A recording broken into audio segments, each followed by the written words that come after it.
Tonight, it's a showdown with Derek Jeter, A-Rod, and the Bronx Bombers.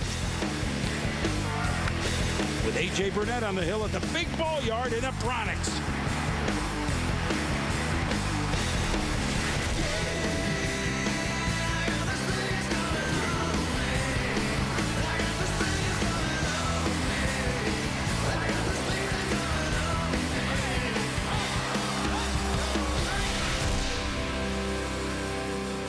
We're in a close race with these guys in the middle of May, and there's going to be some heated games and some heated rivalries between us, and so I think that's something that our team looks forward to, and I'm sure their guys do too. You know, it's becoming a pretty good rivalry between us two, and it makes for a fun game. Welcome everybody to Wednesday Night Baseball pregame showcase, presented by the captain, not Derek Jeter, but Captain Morgan. Tonight, the team with the best record in baseball, the Tampa Bay Rays, against the defending world champion, 27 strong now, the New York Yankees, in one of the most famous venues in all of sports, the Ball Yard in the Bronx, Yankee Stadium. The AL East standings, the best record in baseball belongs to Tampa Bay. That's right, 28-11 here on May 19th. They are rolling. They're showing the 2 years ago, maybe not so much of a fluke. The Yankees, what me worry? We're 25-14. I'll be at 3 back, but ahead of the surprising Jays and 5.5 ahead of Boston. Hello, everybody, and welcome to Wednesday Night Baseball. I'm Chris Berman, along with Rick Sutcliffe. Glad to be back. Can't believe they're putting you and I on a Captain Morgan show. What are they, nuts? At any rate, back to business. Good to see you. Good to have you back. The Tampa Bay Rays 2 years ago, where did they come from? They can't be serious, right? Well, the New York Yankees had a 2-game series against the Boston Red Sox. The place was juiced. This weekend, they play a Subway Series against the New York Mets. The place will be juiced. Who are they playing in the middle? 2-game against Tampa Bay?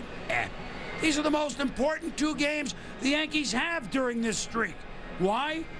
Because the Rays aren't going anywhere, and Evan Longoria, he's growing before our eyes, son. You know what, Boomer? He's really been their one constant all year long, too, particularly on offense. At 24 years of age, he realizes there's a lot of expectations of him. He doesn't run from them. He actually embraces them. Boomer, he reminds me a lot of one of our good buddies, Cal Ripken Jr. The way he handles himself, the way he prepares for a ball game. And I'll tell you another thing that Cal used to do. The first, second at bats, a lot of times in a ball game, a pitcher used to have his way with him. Come that third at bat, you better look out. He's got you figured out. Longoria is a lot like that.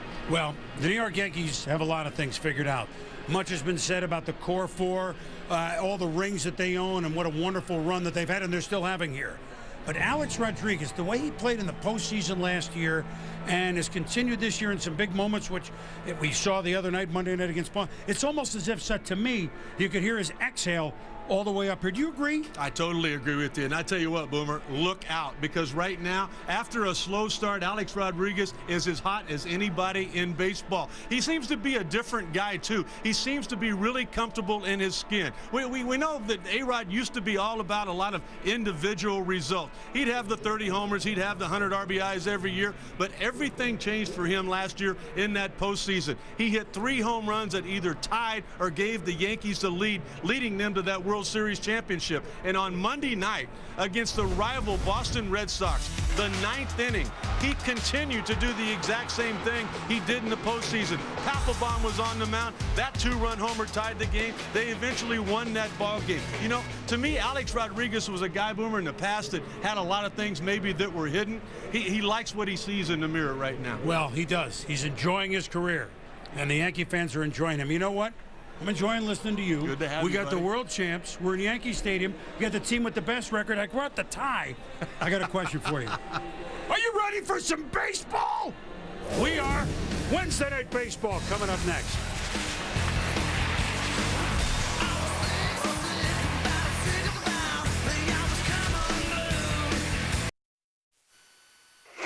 ESPN Wednesday Night Baseball is presented by Captain Morgan. There are captains in every crew, calling all captains. Drink responsibly. And in part by Denny's 2468 value menu. Try 16 different value meals all day, every day. Nissan. Right now, get a great deal on your new Nissan during Nissan's National 10 event. See a Nissan dealer today. And One A Day Men's, the official multivitamin of MLB, specially formulated for men. Welcome back, everybody, to Yankee Stadium. New Wednesday Night Baseball presented by Captain Morgan. Top two teams in baseball, the Rays and the Yankees. Now let's take a look at our Tampa Bay Rays starting lineup, brought to you by Pizza Hut. And a Captain Morgan Pizza Hut Nutrisystem. Never mind. Maybe not on a Nutrisystem diet. Jason Bartlett, Carl Crawford in left field.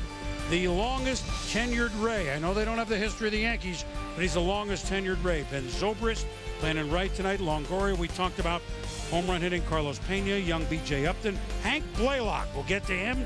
New DH Rays. John Jaso, the second catcher. Reed Brignac, who's been a find at second base. Carl Crawford can do it all, a lot of ways. No question about that. You take a look at that 340 average. That's in almost 50 at-bats against the starting pitcher for the New York Yankees tonight.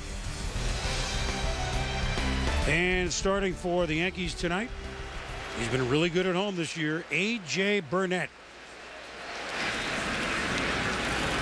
And we begin right away to Jason Bartlett with a ball one. Burnett, a 4-1 mark thus far this year with a 3.31 ERA. So working quickly. And also hitting quickly is Jason Bartlett. Sends it back. Gone! Boomer, when you walk into the building, weird things start to happen. That is the first home run of the year for the shortstop for the Tampa Bay Rays. Jumping all over the second pitch of the evening from A.J. Burnett. He fell behind on the very first pitch. You've got an idea what's coming. It's going to be a fastball. You better get the bat started. He's able to do that. He misses his location. Jason Bartlett did not miss an inch of that. Wow. Two pitches and the Rays are on the board. And now here's Carl Crawford. And this pitch is up, ball one. So Bartlett came over a couple of years ago, and you think this trade was any good? Came over with Matt Garza for Delman Young from the Twins a couple of seasons ago. Here's a slow bouncer to the other captain. You heard of him, Derek Jeter. He's at shortstop over to Teixeira. Crawford is out, one out here in the Rays first. So Bartlett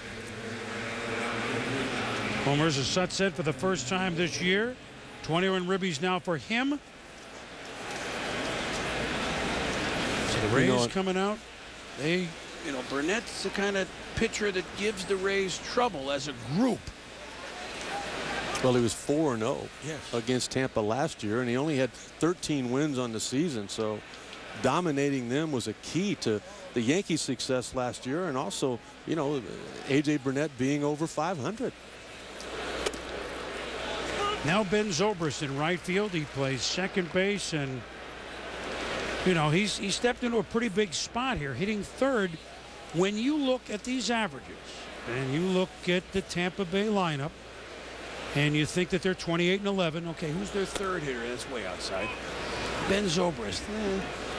Okay, well, kind of a Carlos Pena, utility guy. In other words, when you're going to run, yes, their fifth hitter, Carlos Pena, well, he's hitting 191.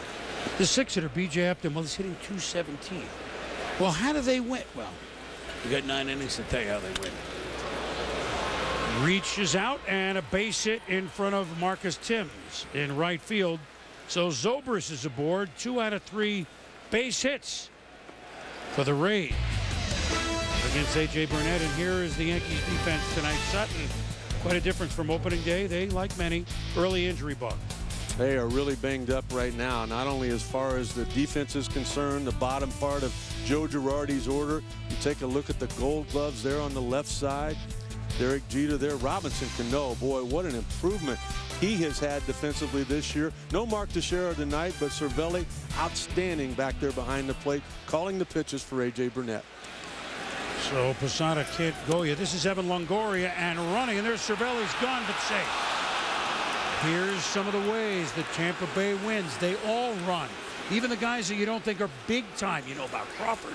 Some of the guys that aren't big time base stealers. Joe Madden wants things working. Well, and I really think a lot of the reason for the Rays' success has been the ability of their manager, Joe Maddon, to evaluate, which gave them an opportunity to evolve. It was he that thought there was more in Ben Zobrist than just a utility player. Sure, I'm going to play you at different positions, but you know what, young man? You're going to play every day. 8 for 8 Zobrist on the base pass. And again, you look at him and you say, well, all right, seems like he runs all right. By the way, he was 8th in the voting last year for MVP for the American League. Now, no one knows that. No one. Count is 0-2 to Evan Longoria. Skies it. Brett Gardner moving in now. And 2 outs. You know, and Boomer, right along with that, everybody talks about the great infield for the Yankees, and they should. I mean, they deserve the credit they get, but it was the Rays last year who had all 4 of their infielders that were on the All-Star team. And they also had a 5th guy, you might remember, of course you do, that actually made a terrific play. That was Carl Crawford, who was the MVP of the All-Star game. So everything about this team is legit. For the play that he made, robbing Brad at the hop. Right? And the American League won yet another All-Star game. 13 straight now. When's that going to hit? Well, if only we had known and went to the roulette table and kept playing black, right? 13 straight times. Let her ride. Let her ride. Carlos Pena, always with a smile. Not smiling about his batting average at this moment. Hard to believe he's below the Mendoza line. Pena, who broke a couple of fingers early in September last year here. CC Sabathia pitched him in. Still ended up tied for the lead in the American League for home runs with 39 with Mark Teixeira at the Yankees, even though he didn't play much of the last month. And this was last year, and this is... boom, it's gone. Season over. And really, the Rays season was over at that point. Now, they may not have been able to mount a charge the way they were going and the way the Yankees and Boston were going. Well, you talked to Carlos about that, and he'd be the first to tell you he just simply turned the wrong way. He guessed breaking ball. He guessed wrong, and it ended up being his hand that got broke. 1 run in. Zobrist is at second. 1-1 count to Pena, who is 6 for his last 58. Yeah, but he had 2 hits yesterday, Boomer, and you know this well. I mean, Carlos Pena, as bad a streak as he is in right now, he can turn it around just right overnight, and it can be every bit as good. The Rays are hoping that's the case right now for their first baseman. Well, I mean, 39 last year, 31 homers in their World Series year in 08, 46 the year before. Yeah. So this is a guy in the lineup that's kind of an old-fashioned slugger. That's a His nice average is never going to be great. Yeah. I mean, it's going to be better than 191. I understand that. But that's kind of like the old-fashioned, I hit 5th, I hit 35 homers, and I hit 235, 240. Yeah. Right, from the old days. Very good glove man, too. Lays off that one. 2-1. Jeff Nelson, the ump behind the plate. Larry Vanover at first. Mark Carlson is at second. Angel Campos, the ump at third. Here's another one of those things that the team just loves about their skipper, Joe Maddon. Pena, you mentioned the average, no hits during the month of May, only 1 RBI. He's only scored 1 run. I mean, the RBI came yesterday. You think he might sit him down or whatever? No, Joe Maddon, he's got your back. So Burnett now misses. It's 3-1. Zobrist at second. If you just tuned in, Jason Bartlett on the second pitch of the game at a home run to the left. His first of the year, and that's why Tampa Bay leads the Yankees 1-0. Actually, that was the 3rd career leadoff homer for Jason Bartlett, and all 3 of those have come in this stadium. Interesting. 2 of them being last year.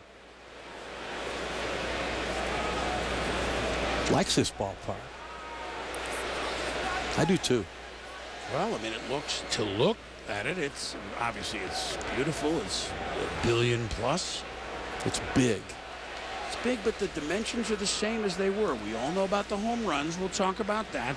Right center field and right field is more of the, dare I call it, jet stream in the new park. They're not really, there's been theories. I don't know that we absolutely brought in all the the boys from MIT to figure it out yet, Sut, but the home runs are down a little from last year, but up from 2 years ago in the final season at Yankee Stadium, and that's what we're going on at this moment. You know, but a lot of the things you hear from the players and the front office people are, wait till everything gets done in the surrounding area. They're knocking down some buildings, they're putting up some others. Wait till everything gets settled, and then we'll know what we have here.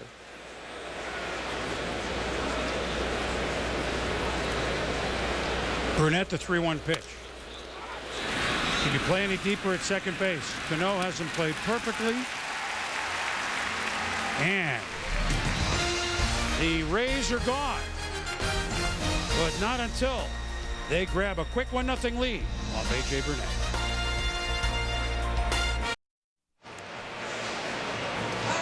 Welcome back to New York, everybody. Chris Berman, Rick Sutcliffe, and our Wednesday Night Baseball crew.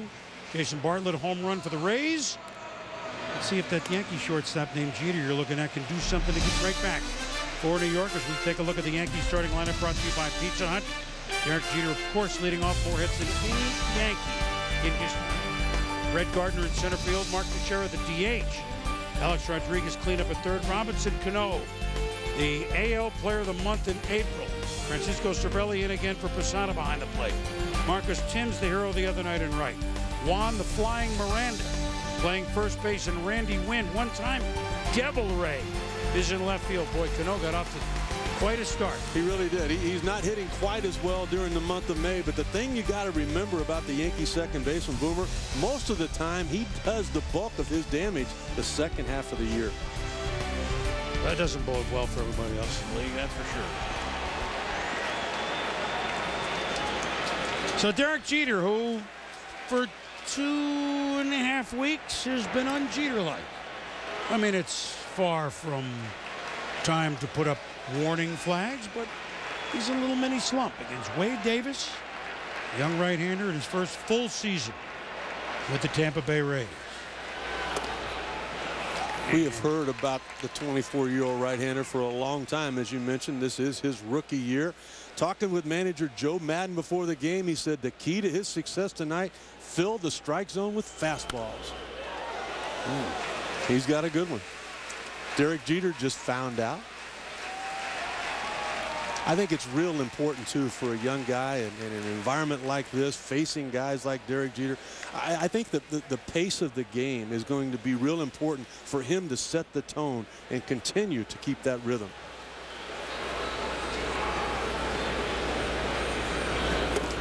He's throwing not to the regular catcher tonight. Of course, John Jaso and Davis know each other a little bit from the minors. So Tanner Navarro gets the seat. Jaso swinging the other side of the plate against Burnett. Maybe familiarity will help, although Davis has had a, we'll talk about what he's done as Jeter fouls it off 2-2 as we go along. But often when you're the fifth starter, the way it works is you end up against the number one starter. Oh, yeah. Because you're only one day off, if you will, from the rotation once you have an off day or a rain out or what have you. Jeter swung on and missed. And Davis K's Jeter. Why don't we do defense here for the Rays? And they play good defense. They can move. Obviously, Crawford can track it in left field, as can Upton in center field. Well, in talking to their starting rotation before the game, they said that's the best defensive outfield in all of baseball. I would concur with that. Longoria not only won the Silver Bat last year, picked up his first Gold Glove, probably more to come. You take a look at the right side, there's Pena, who also has a Gold Glove on his mantle. Jaso, as you mentioned, behind the plate, not the everyday catcher right now, but he may be. So Brett Gardner, who has been a very pleasant surprise for the Yankees. He runs on the bases, plays good defense. And he hit 321 in this lineup, and your name is not Jeter, Aaron, Teixeira, Cano. That's bonus. Yeah. Maybe the fastest guy in the game of baseball right now, really? Boomer. I don't think many people would argue with me about that. Reminds me a lot of a guy that we both knew well, Brett Butler. Likes to handle the bat, likes to put the ball in play. Very rarely swings and misses. He's going to get more adept at bunting for base hits and the same kind of defense that you mentioned. Well, he's worked the count very quickly to 3-0, and taking gets a strike. Fastest in baseball. Now that's, I mean, That comes from the Yankees. well, I did ask some of their coaches, talking to a bunch, Greenland and Brett too. Well, 3-2, I was going to say we're about to see it. Green light in most situations when you feel you can go. He says absolutely. Now that's a lot of trust to put in someone in a power-packed lineup who you don't want running out of any rally. Payoff pitch, and now maybe we'll see it. Gardner is aboard, and aboard tonight in the studio, Newport, Rhode Island's own J.W. Stewart. Good evening, my friend. Good evening, Boomer. Good to be with you. Leading off tonight, Steven Strasburg on the mound for AAA Syracuse against Rochester. 3 up, 3 down in the first for Strasburg. Struck out 1, is yet to give up an earned run in his AAA starts. We'll keep you posted on his progress throughout the night. Boomer, back to you and Sun in New York. All right, we keep you posted everywhere. Of course, it won't be long till we won't go to AAA to keep, or the minors at any level to keep track of Strasburg. That's coming, 3 more starts, 2, 3. It all depends on that Super 2. They're going to hold him down there until he's not arbitration eligible for 3 more years. Oh, and Gardner, just as we played him up, has got caught in a pickle. Good move, Davis. His first move was pretty good, and Gardner got caught in no man's land. Pena runs him down.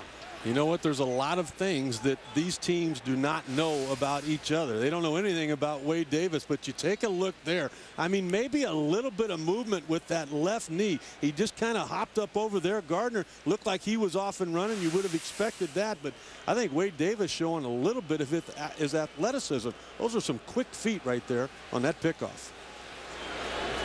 So now the base is empty. The DH tonight is Mark Teixeira.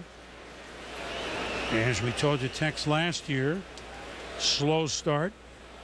Boy, did he come on. Ended up tying with Carlos Pena of these Rays for the American League in home runs with 39. Very slow start for Teixeira this year. So his .219 average not a cause of concern because, you know, look at May thus far. Think the shift is on at all, by the way? We take a look at this shift. The Cano was in that spot. Well, and Longoria and Bartlett were trying to figure out who was going to cover when Gardner took off to steal second base. And there's a slow break by. Interesting, though, outfield and left. You know, Crawford is not shaded. Upton is a little bit. But second at shortstop, Bartlett is way over to where true second base would be. Well, it just shows you that the scouting reports say that when he hits the ball on the ground from the left side, he's a dead pull hitter. When he hits the ball in the air from the left side, he's pretty much straight up. The only guy that really looks like he's playing him shallow is Upton, but of course we know BJ does that against everybody. Of course, the obvious, with nobody on, you can really put a shift on. People on, changes somewhat. Speaking of change. That Davis looked to you pretty good. Yeah, he looks good. 2 strikeouts for Wade Davis here in the first. We played 1 in New York. Tampa Bay 1, the Yankees nothing.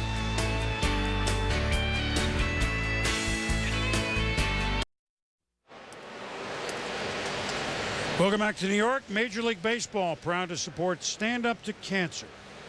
Visit standuptocancer.org to learn how you can help us in the fight against cancer.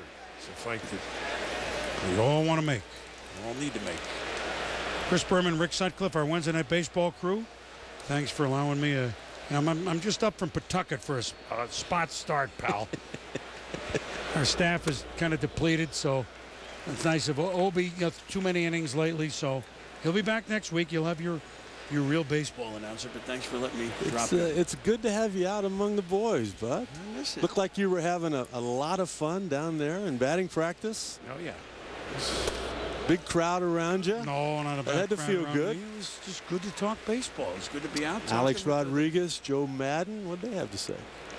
Lots. Alex loving, he's seems to be happy, doesn't he? Very happy. He's really enjoyed.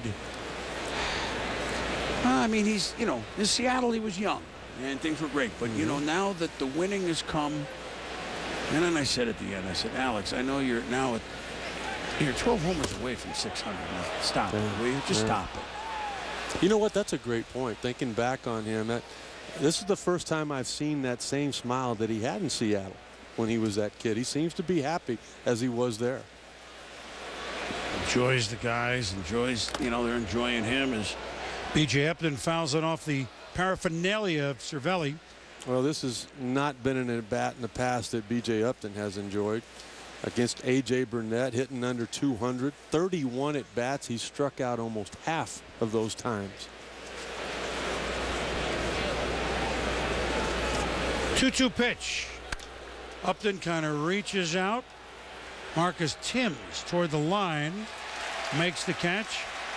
And there's one out. Boomer, something we do every Wednesday night. We talk about winning baseball. You take a look at Carl Crawford here. He takes off for a stolen base. He gets thrown out. In the very same ball game. Look at him. He got a great jump there at second base. He steals third base. What Joe Maddon has talked about is, boys, if we make a mistake, if you make a mistake, you've got to err on the side of aggressiveness. Look at him here, scoring off a ball off the green monster from first base there. It was close at home plate, but he knew that his manager had his back. Joe Maddon knows that the New York Yankees have got more power. They've got more experience. They walk more. They strike out fewer times. So how are we going to be able to make up that difference? Yeah, we both got great pitching, but Joe Maddon has talked to them. We are younger and we're more athletic. That is the only chance we have to compete against the great teams of the American League East. I think Joe Maddon is again their MVP. That's Hank Blaylock, the new DH, or one of the new DHs for these Tampa Bay Rays. And we'll talk about his story next time he comes around. But winning baseball, pal, that's what the Rays have done. Take a look at it here with Carlos Pena. What happens there? A big swing and a miss. Take a look at this. I mean, that pitch in the very same location. Look at what he's able to do. When all of these guys for the Rays are striking out right and left, Carlos Pena, one of the league leaders every year. John Jaso, the catcher, skies it to left to Randy Wynn. Joe Maddon says, you know what, boys? It is who we are. Well, right now, they're the best team in baseball. And they are ahead of the Yankees, heading to the bottom of the second, 1-0. So, you act like you've done this before.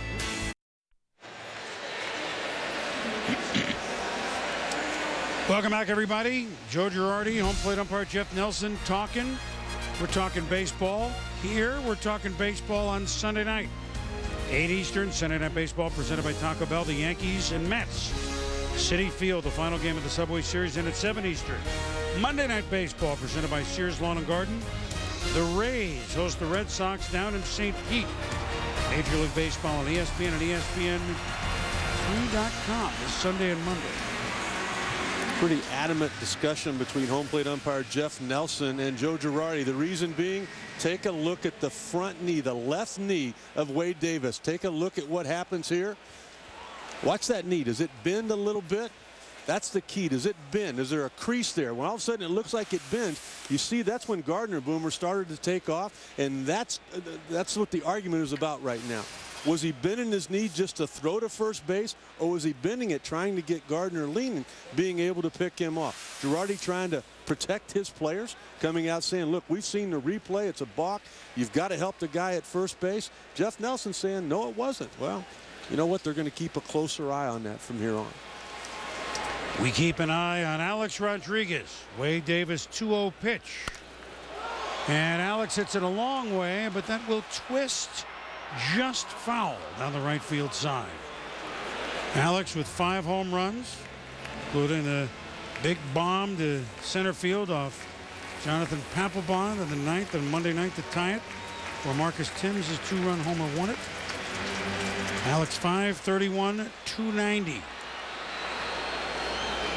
And already on May 19th, he this year has passed Mark McGwire and Frank Robinson. Hello, on the home run list. Pretty amazing after that hip surgery. what he was able to do a year ago. I mean, he had 30 homers, he had 100 RBIs, and he missed 38 games, and still Boomer was able to put up those kind of numbers. Wade Davis, the youngster, has struck out 3 of the 4 batters he has faced: Jeter, Teixeira, and A-Rod. That's one way to help your overall team defense, is when nobody's putting the ball in play. The only other out that was recorded on the pickoff. Wade Davis, 24 years of age, 6'5", 220 pounds, from Lake Wales, Florida. Right out of high school. 3rd round draft pick back in 04. 6'5" tall. Boomer, we've heard about this guy for the last couple of years. Of course, David Price flew through that minor league system, but this guy's been right there with him, coming up that minor league trail each and every year. 2 years ago in AA Montgomery and AAA Durham, the Biscuits and the Bulls, he was a combined 13 and 8. Cano fouls at past first base.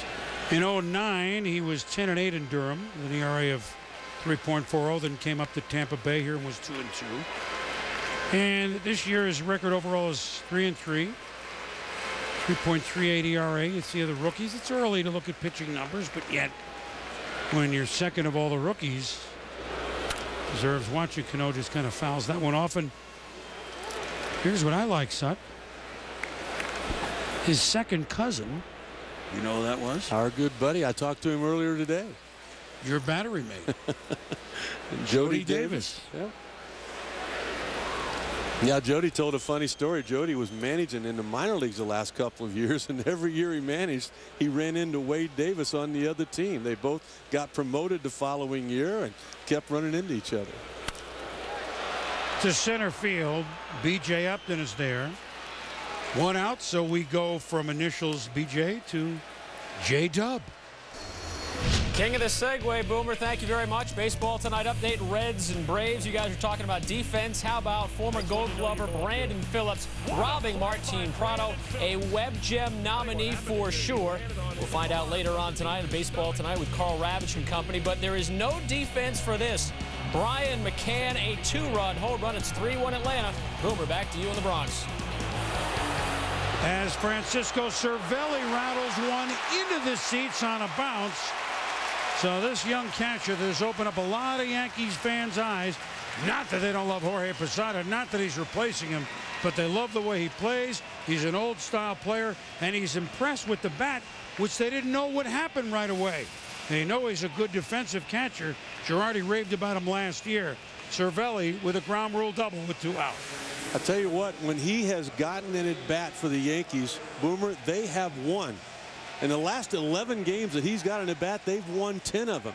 In the last 7 games Jorge Posada has played, the Yankees have lost 6. Now, stop. I'm telling you, you know, this guy has been a good luck charm. Jorge Posada, we know what he can do. He's done it for years, and he can swing the bat. But Cervelli is just, he's kind of been that fire and passion. And you know what, that backup catcher the Yankees have been looking for since Joe Girardi retired, they might have him now. And it's early. It's not Memorial Day. I hate to look at all the numbers, but he's slugging 500. That'll work. Marcus Timms, hero 2 nights ago against the Red Sox, Jonathan Papelbon. Oh, yeah. And then GOAT last night. One of them kind of misplayed in a tough rain. Not the best night for baseball, but it was horrible. Yeah, it was. But a misplay opened the door for Boston to come back and win late. Well, Marcus has never been known for his defense, and he would not be in Joe Girardi's outfield if Curtis Granderson were to be healthy right now. But they're short.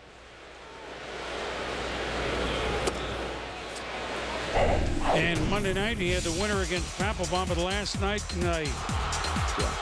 as routine as they opened the door for Jeremy Hermida off of Mariano Rivera, who for second time in 3 days didn't look like perhaps the greatest closer of all time. But then again, he is human. It's nice to know he is 40 years old and he's human. You know what, Boomer? He does not look to be 100% to me. We saw Kubel when he hit the grand slam on Sunday off of him. He's not quite able to get out there. He may be favoring. There may not be any pain in there, but his mechanics are not what they once were. There's just not that late life consistently to that fastball that we've grown to know. There will be. So let me get this straight, Sut. So we're in the bottom of the second. Posada, Mariano, where are you? What are you doing? Only kidding. Well, that's what we're talking about there. You saw that cut fastball. Mariano Rivera, normally that ball would have had more movement towards that back leg. It didn't get there. Marcus Timms works a base on ball on a payoff pitch. So now with 2 outs and the bases clear, we've gone to runners at first and second for the Yankees. With 2 out on the number 8 hitter. Guy that, another name that you don't know because, well, how would you on this team? Juan the Flying Miranda. Cuban.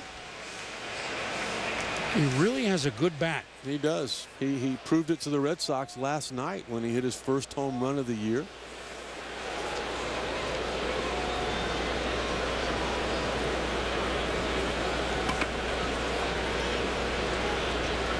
Playing first tonight. It's a share of the DH. And it didn't take long for there to be a scouting report. Joe Madden has 3 defenders on the right side, the old shift. Very deep on the grass is Brignac behind second base. You can see that. With runners at first and second, of course, 2 out allow you to do this. The only problem is you can't take the third baseman with them because there's a runner at second. Davis now working inside, misses twice. It's 2-0. Yeah, I thought somebody might need to come out and try to settle Wade Davis down a little bit. Cervelli jumped all over that pitch, hitting it up into the stands on 1 hop for a double, and ever since then he's gotten away from what he was doing early, which was being aggressive with that fastball in the strike zone. Your back's to the wall right now. You got a good fastball hitter. You're in a position where you've got to throw a strike. You better hit a good spot with it.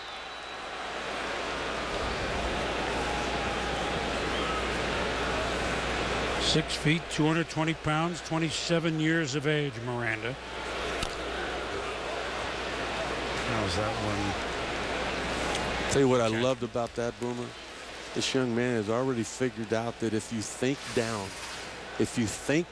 you've got a chance. Look at that, right at the bottom of K zone, even with a 2-0 count. Not good enough command at this point. Really nobody other than Greg Maddux could locate a fastball 2-0 consistently, but he's able to locate it down and get back into this count, trying to get a ground ball here because that's the way his defense is set up.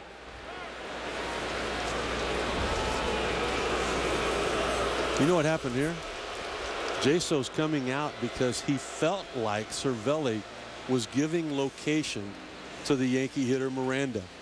Jaso takes charge right here. He comes out and says, we've got to change our signs. You've got to bring Bartlett in, who's the captain of that infield, so that he knows what the pitch is that's coming, so that the rest of the infielders can move accordingly. Very impressive there on the part of John Jaso.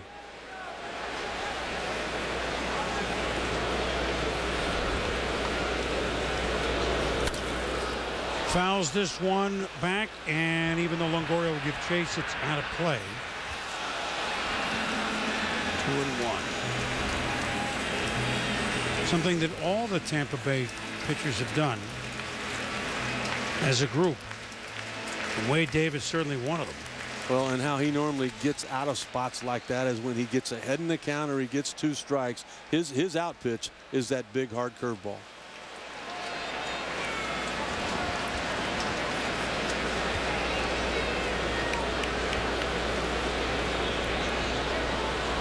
Two-two pitch with 2 on. Skied to left. Carl Crawford, plenty of time, plenty of room, and squeezes it. So the Yankees strand 2.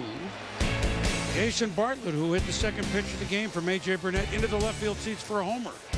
And the Rays coming up 1-0. ESPN Wednesday Night Baseball, presented by Captain Morgan, is brought to you by VW. With 13 different models, it's a whole new Volkswagen and a whole new game. And Holiday Inn. Stay you with the official partner of Major League Baseball road trips. chilly couple of days, rain, but now things, well, that's rush hour personified at Times Square there, son. It seems like that. Wait, how come when we need to get a cab, we can never get one? There's about 8 million of them there. Why is that? You know, and nobody wanted to come to Yankee Stadium tonight. It's nice now. It's going to be in the 80s the next few days here. So. The cabs would stop by the hotel. Where you going to the airport? No, Yankee Stadium. No, never mind. Is that true? They know if they get over here, they're going to be here a they're while. done. Number 9 hitter for the Rays. Team with the best record in baseball at 28-11.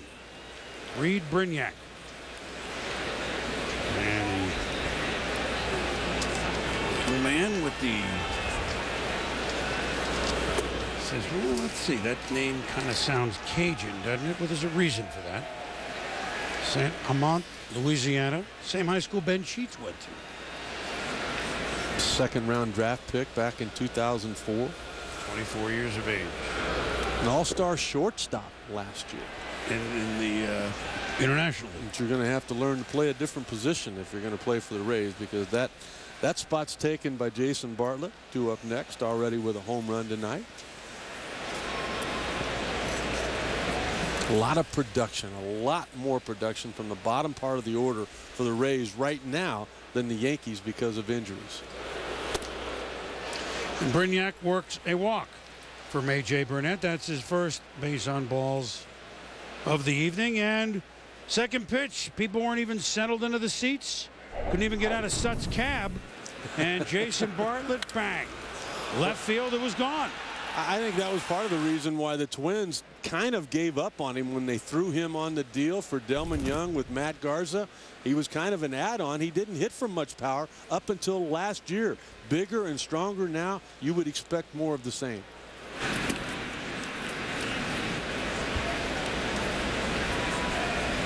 One thing you do know about Bartlett, though, coming from that minor league system of the Twins, he plays the game right. He knows how to handle the bat. He knows where to be defensively. He's a leader. And there's a nice bunt by Bartlett. A-Rod's got to fire it and barely gets him.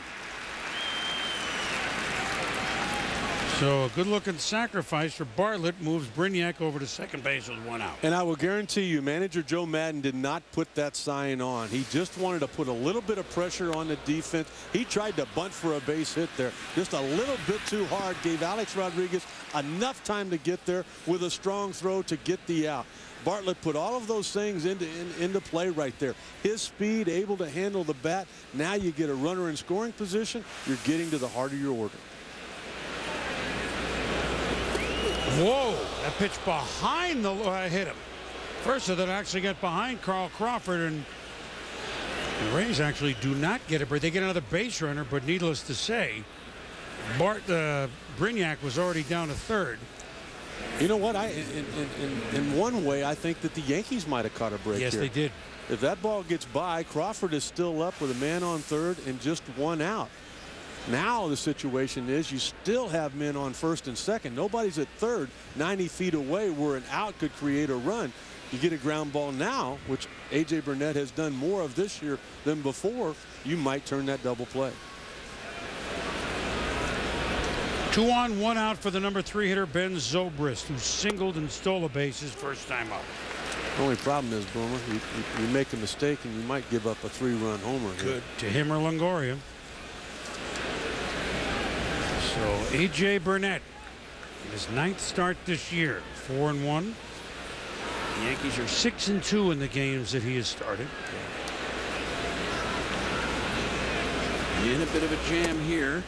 Up and outside to Zobrist, 1-1. Kind of interesting. I mean, Burnett in his 8 starts had only allowed 3 home runs all year long, and Bartlett, without a homer all year, jumps on him right off the bat. Zobrist, he still has not hit a home run yet this year. Implying. He hit a lot of them last year, 27. Well, you know what those numbers prove once again, as I learned a long time ago? It's early? No. No. There are lies, there are damn lies, and there are statistics.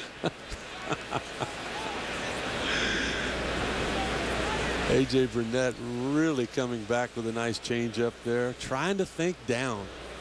2-1 pitch, way up and outside, 3-1. So Tampa Bay, who leads 1-0 here, is Brignac at second, Carl Crawford, who can run at first, and a hitter's pitch to the number 3 hitter Zobrist with Evan Longoria on deck. I was just thinking that Longoria's kind of got that look, Boomer, like a guy that just can't wait to get to work. He wants to hit in this inning with men on. And he'll do it with 3 men on. So 2 walks, a hit by pitch, and the Rays, this is a rally for the Rays. Time to take a look at who's been in the clutch. Brought to you by Gillette. Runners in scoring position. A lot of them. Yeah. Look at that. I mean, that leads the American League. They're hitting over 300 in situations just like this. In the old Yankee Stadium, Evan Longoria, remember, he tied the All-Star game, big double late, set that game into extra innings. We were here forever. As a rookie. Yes, as a rookie. She began the season first week in the minors. Turned that All-Star game into the Rookie of the Year and also a World Series appearance.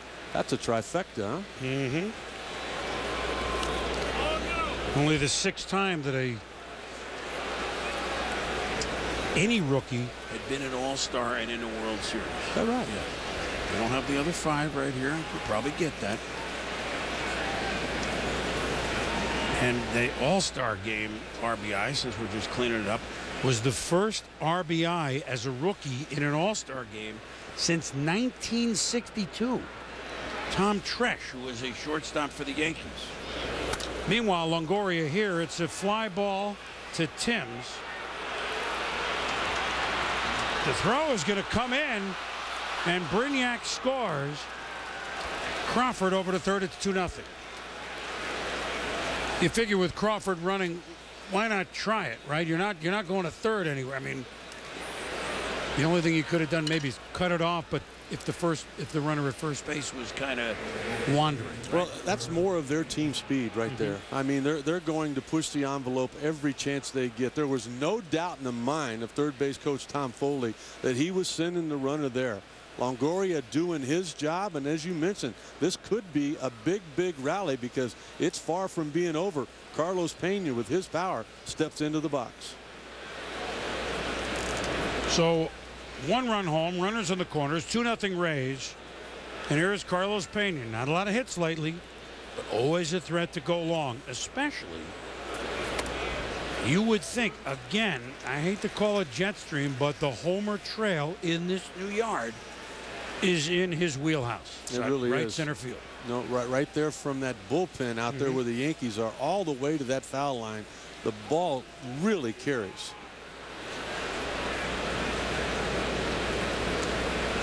Pena grounded deep in the hole to second base on the shift right where Cano is now to end the first inning. Pretty interesting if you're scoring at home. 5 men up so far for the Rays. No one's been at bat. Yeah, no official Officially. at bat. You're right. Now that's hard to do. Well, it's something that A.J. Burnett has done in the past. He led the league last year in walks. We know that. He's also a guy that's going to strike out a lot of people. 17 wild pitches a year ago. That's always a possibility. But he's got that easy 95 to 99 mile an hour fastball that can click in for him at any time. Crowd's been lulled over the last 2 nights with the Boston games and then behind 2-0 here, but they want Burnett to end this rally. Slow bounder, and that'll be a piece of cake for Miranda. Pena bounces out with 2 on. The Rays just get the sac fly for Longoria, but you know what that was? That was an official at bat. Heading to the bottom of the 3rd. Rays 2, Yankees nothing.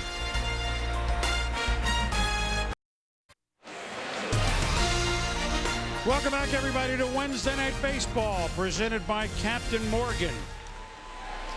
In an unrelated story, Chris Berman and Rick Sutcliffe, your announcers tonight.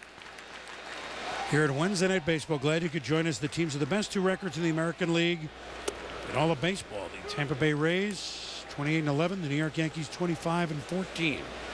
2-0 Tampa Bay. The first game of a brief 2-game hello in New York. First time they have met in New York this year. The Yankees took 2 of 3 earlier this year at the Trop. Well, and they did. And CC Sabathia and A.J. Burnett were outstanding in those 2 victories. Kind of a little appetizer, if you will, these 2 ball games for these 2 guys to get reacquainted. They'll see a lot of each other. Oh, yeah. This is Randy Wynn at the plate, who once upon a time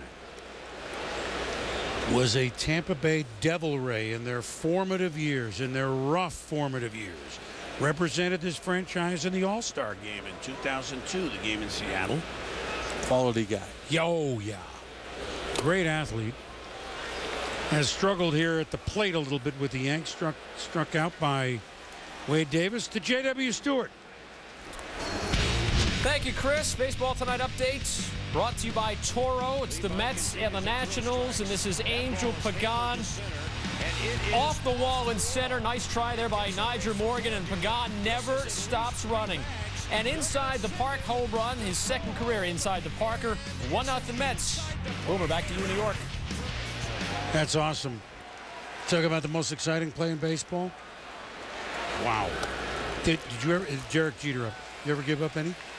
Because that's sure. kind of, I mean, yeah. Maybe you don't. Yeah. The ball takes a funny carom and it's a fast guy and it's over. Right? I look at that a little different, Boomer. I wanted to know where that left fielder was at. You see the center fielder back there running up against the wall. Somebody's supposed to be behind him there. And, you know, you think about what's going on down there in Florida with Hanley Ramirez. I mean, that was a situation there where somebody's going to be talked to, because you got to back your teammate. It took too long for somebody to get there to get that ball, and that's the reason the guy got the last 90 feet. Hanley Ramirez. Well, there you go. Well, we've been talking about him all day. I have anyway. Well, it's all right. He, I don't have all the insight on it. But when you say, well, he never played the game, or at least that was the quote I read. Could you believe that? Well, no, now we've stopped.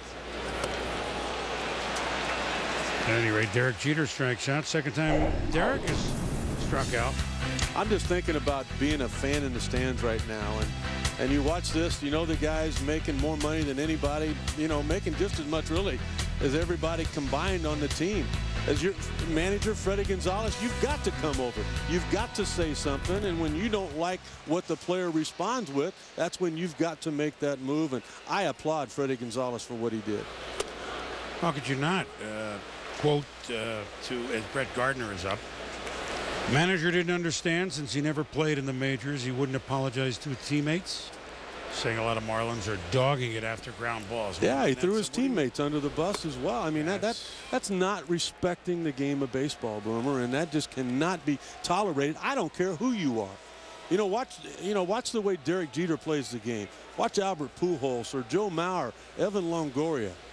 They respect this game and they appreciate it. That is a foul ball. Ramirez said he was hurt. He fouled the ball in his left shin earlier in the game. I mean, who knows? I mean, that could be part of it, but well, and if that was throw anybody under the bus, though. That should have been his response when the game was over and he was asked, "I'm hurt. You know what? I'm out there trying to do the best I can. You know what? Maybe you turn the page there, or you know what? Maybe he just doesn't play for a couple of days till that injury heals." In the lineup today against the Cardinals in St. Louis, base hit Gardner.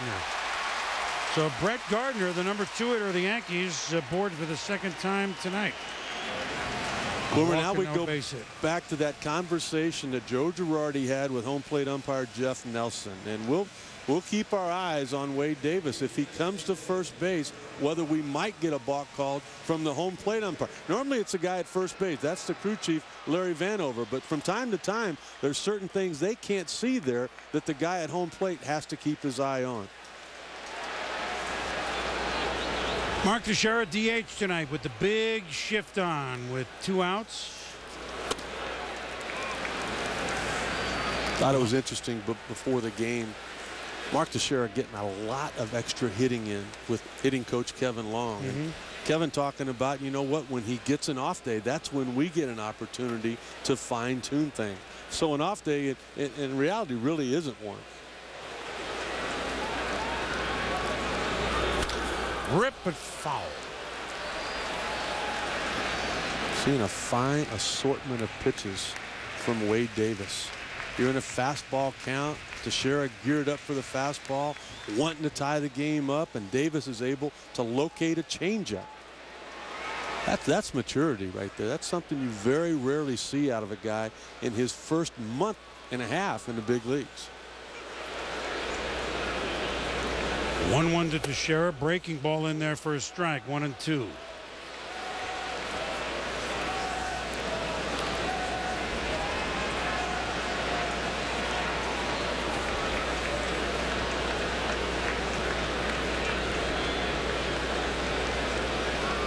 Jason going through a lot of signs there. Should be a curveball, should it not? No. What a pitch. Wow. 93 on the inside corner at the knees. So he struck out Teixeira twice. He struck out Jeter twice. He struck out A-Rod. He struck out Randy Wynn. Hello. 2-0 Rays. Welcome back, everybody. The Celtics are convincing 2 wins in Orlando in the Eastern Conference Finals. They'll host Game 3 against Dwight Howard and the Magic. Eastern Conference Finals Saturday night, 8:30 Eastern, ESPN and ESPN3.com. Coverage begins at 7:30 Eastern with the key NBA shoot-around. For more information, log on to ESPN.com. What's the matter? Are they taking the train from Orlando to Boston in that series? What's going on there? that car train? Is that what they're doing, Marty? Hitchhiking. I mean, come on now. When did they play? I mean, how long does it take to get from Orlando to Boston? 5 days? Let's go here. Chris Berman, Rick Sutcliffe in the 4th inning. 2-0 Rays over the Yankees.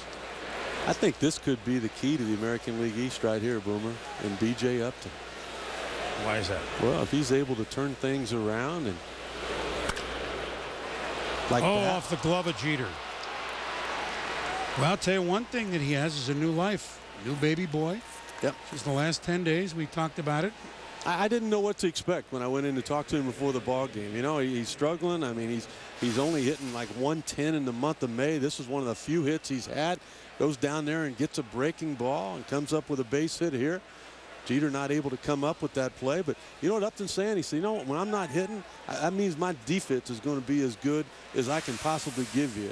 Now that he's hitting, he's got a chance to be a complete player. And I think you're right. I think a lot of, hey, look, first kid, I mean, my Tampa Bay scouts tell me, and I have them. You probably know who a couple of them are. One of them. Yeah, one of them. Watch for him now. Yes. And you just saw the smoke on the bat there. Now, this is an interesting story. You were doing your piece about winning, and which was awesome. Hank Blaylock, just the other day, the Tampa Bay Rays admitted it wasn't going to work. Boy, they have nailed almost every draft choice, their farm system, etc. But the big free agent money they gave a year ago to Pat Burrell, we love Pat, it just didn't work in Tampa. He had no home runs as a Ray against the lefty. So they designated him for assignment over the weekend, and they brought up a guy who was a two-time All-Star, Hank Blaylock, who's playing very well, both at the bat and at third base, in Durham, in AAA. Blaylock, who won an All-Star game in 03 with a 2-run shot off Gagne. Yep. Back when nobody could touch Gagne. Right. Remember that ball went out faster than it came in. That wasn't that Jambi off Wagner and then Blaylock off Gagne in that All-Star game in Chicago, I believe. But at any rate, Hank Blaylock is here, and there goes Upton. Cervelli, don't even bother. Safe. But this isn't, I mean, this is a professional hitter. Now, he was hurt. But for Tampa Bay to get, okay, Burrell didn't work, and again, well, forget it. But Hank Blaylock, project him on this team now, said if it works. If this works. Possibly the everyday first baseman next year. If they're not able to re-sign Carlos Pena. And I don't think they have a chance with all the people and our sources that we talk to of bringing back Carl Crawford. I mean, he's looking for $90 to $100 million. He's going to get it. As far as baseball goes and sports, he's earned it. But the Rays just simply don't have that kind of money. Whether they can bring back Pena or not is another question. Count is 3-1 to Hank Blaylock. Struck out in the second, but Blaylock is a gritty. You know, in this day and age, this isn't the Saber Maddox type guy, right? A lot of times he might swing and miss. Doesn't get on base as much as you might think an all-star caliber player should. But a professional hitter, Burnett can't find it, and it's going to cost him a base hit. So runners at first and second for the Rays who already lead 2-0. That's a nice break for the Rays and Hank Blaylock. That's a tough break on the part of A.J. Burnett. This ball's not hit hard at all. I mean, it's a one-hopper right back to the pitcher. You catch that ball. You might have had Upton hung up out there. You might have been able to get him, but when you're not able to come up with it, you can't locate it on the ground. Blaylock able to beat it out. Another opportunity. You know, a lot of times, Boomer, the big play of a game comes in the 8th and 9th inning. That's not always the case. This right here could be another opportunity to bust this game open and win it for Tampa. John Jaso. He can hit. He's always been able to hit. If Schoenberg isn't hurt, he's not here. He's still at AAA Durham. Isn't that funny how that works sometimes? And I'll tell you another thing that happened. Talking with the Rays before the ball game, he worked for 4 straight weeks with their bullpen coach, Bobby Ramos. Joe Madden told him, you can't catch in the big leagues. Everybody running safe. Both runners steal a base. So Upton steals third. Blaylock up to second. And you're seeing Joe Madden's Rays at their finest. This is what they do. Well, and you know what? He has given them the confidence to take that chance. If you get thrown out at third base, you make the first out of an inning at third. That's a no-no as far as baseball is concerned. But when you play for Joe Madden, you have the freedom to try to do that to set up an easy way of scoring another run. 13 stolen bases now on the season for Upton. Well, and Blaylock picks up one here on the back end of that.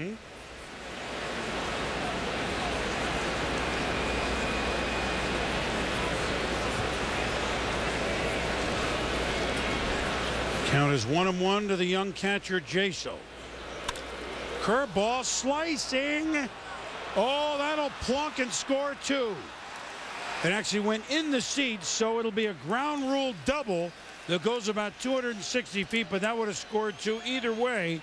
And the Rays are running and slicing their way to a 4-0 lead.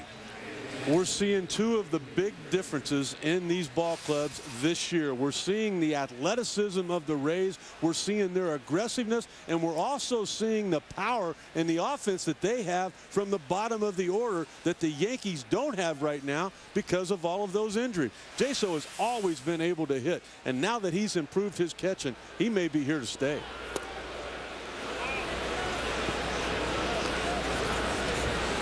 Inside of the number 9 hitter, Reed Brignac, who walked and scored on Evan Longoria's sac fly in the third. Well, and now you don't have speed on the base pass, so the aggressiveness goes away in one area where it has to get better in another. You need at least a productive out here from Brignac. Burnett outside. So again, 6-0 last 7 starts against Tampa Bay. Of course, he knew them before his Yankee days as a J. 4 of his 13 wins from a year ago were against this team.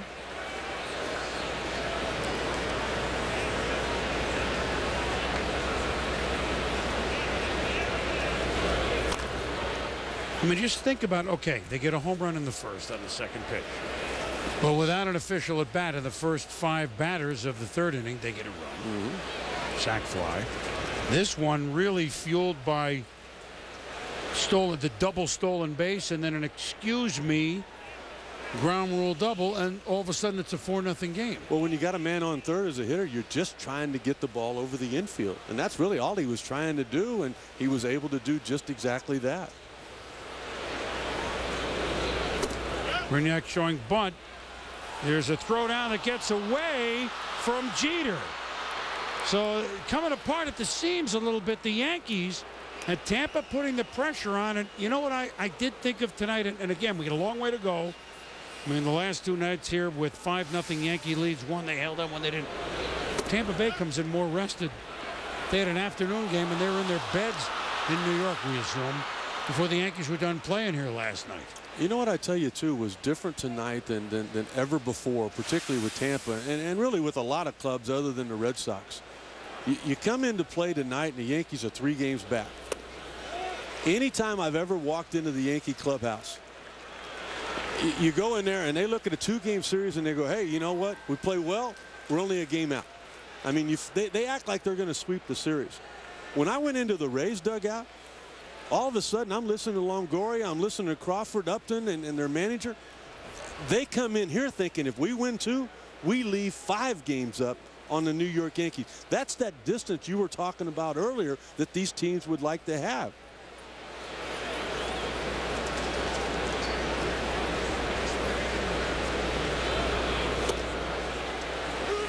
This is a confident Tampa Bay Ray team.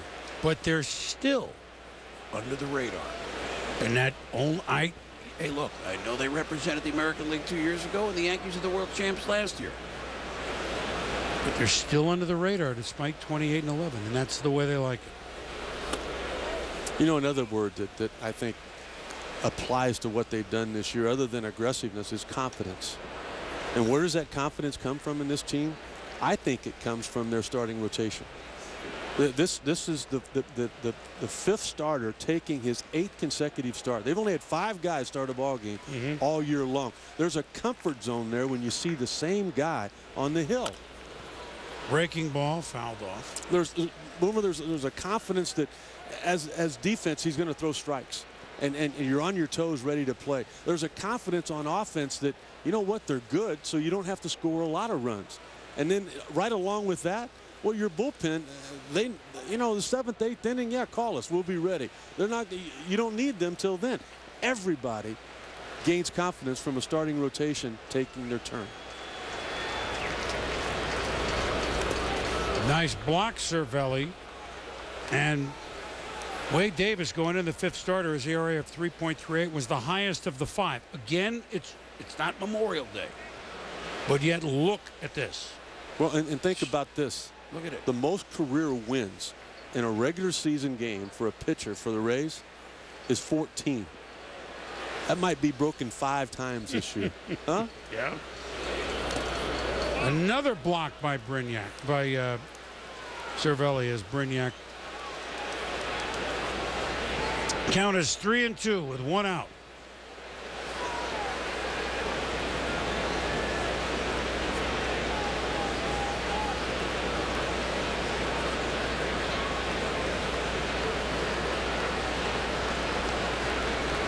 Bartlett will homer. Chop. A-Rod looks the runner back. Across, and they're 2 out. 4-0 here. What do we have in Boston, JW? Yeah, Chris, this baseball tonight update. AL Central leading Twins taking on the Red Sox on a dreary night at Fenway, and this is not going to help the home fans. In the 4th, Joe Mauer, the double to bring home Denard Span. Baseball tonight after you guys are done with Carl Ravitch and the boys. Boomer and Sut, back to you.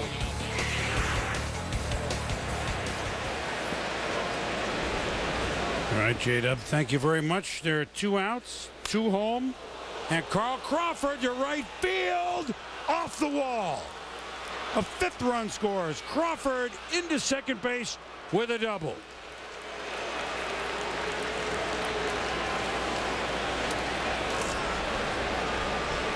Right when Joe Girardi thought that, you know what, maybe now A.J. Burnett is settling down. Maybe now we can get him into the 6th or 7th inning. We can save what is a depleted bullpen. Carl Crawford steps up. He takes it off the wall down there in right field. Look at the ball. It comes right back to Randy Wynn. But because of their speed and aggressiveness, he doesn't even hesitate trying to get himself into scoring position again.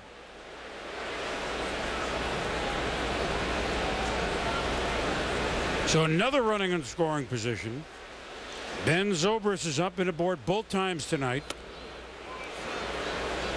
5-0 Tampa Bay. They're getting dominated in all phases of the game right now. Remember where we started? Again, we're only at the 4th inning. 2 games against Boston, and then the Subway Series this weekend against the Mets. And couple games against Tampa. Oops. Well, and in the history of the Rays, as you well know, Boomer, they've only had 1 winning season against the Yankees. That was back in '05. They've already lost 2 out of 3 this year to Alex Rodriguez and Randy Wynn and Robinson Cano. Well, they haven't won this yet either.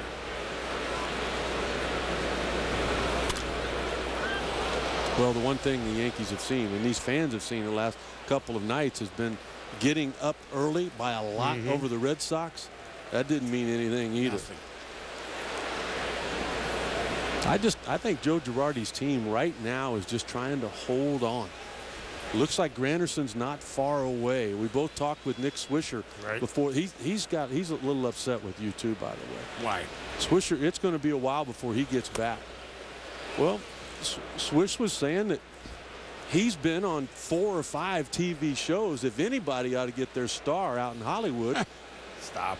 It should be him. Him? He's Nick upset. Swisher? Well, he's got time yet. Congratulations, buddy. Well, it didn't happen Monday? yet. Yeah, it's kind of not what I do, but is that where you bury your hand or your feet, or what do you do out there? It's my first tombstone. I mean, there I'll be. I mean, for everybody to see me, I'm well, it represents everybody that has worked here. 30 years of a lot of people that have worked at ESPN and a lot of people who have watched us. We've entertained. Hopefully people have enjoyed it. And as a quarterback, sometimes you get more credit than you deserve, and this is one of those things. There's another walk. Well, issued in Zobrist is on, and now Evan Longoria coming up. It'll be Monday. It'll be interesting. And a heartfelt congratulations, and well deserved, well earned, young man. You know what they say sometimes? What are we doing here? That's what I'm going to say, Monday. What am I doing here? I'll tell you what I'll say right now. You've come a long ways from Waterbury, Connecticut in 1976. When we first met. Yes. We were pitching for the Waterbury Dodgers. And what's going on in L.A. right now? I mean, all of Bristol. Our girl Erin Andrews is out there now. You're heading out there. We got a new. I know we got a new office out there. We're just getting ready for the All-Star game out in Anaheim. We're just getting there early. Right. You know, we always like to be prepared, like Boy Scouts. So you and me always confused with Boy Scouts. You know, At any rate, thank you. I'm speechless. That's awesome. Actually. That is awesome. At any rate, the Yankee fans will be speechless if Evan Longoria gives this a ride. 3 runs home, 5-0 Tampa Bay. Breaking ball, Burnett in their first strike. AJ is struggling in every phase of the game right now. I mean, the breaking ball has not been good from the beginning. Command of his fastball has been up. That's not been there. But I tell you, I respect people that continue to compete as he's trying to do right now. Fouled off, and so he's ahead 0-2 to the dangerous Longoria. Velocity's not there. I mean, that's 93 miles an hour. Take a look at the runs allowed. I mean, just, you know, in 21 innings that he has pitched here at home in New York, he'd only allowed 1 earned run coming into play in this start tonight. That tells you how good Tampa's been. Everybody moving on 0-2, and there you have it. Right? There you have it. What are the Rays all about? That pitch right there. And that's what they have been from day one with Joe Madden. And you know what, Boomer? I give him so much credit because he out of everybody, the growing pains he had to go through. They lost almost 200 games the first 2 years that he managed here. But he managed the exact same way then that he has now. He's evaluated some players. He's given some guys opportunities to play every day that weren't given those opportunities in other places. And because of it, this team has evolved.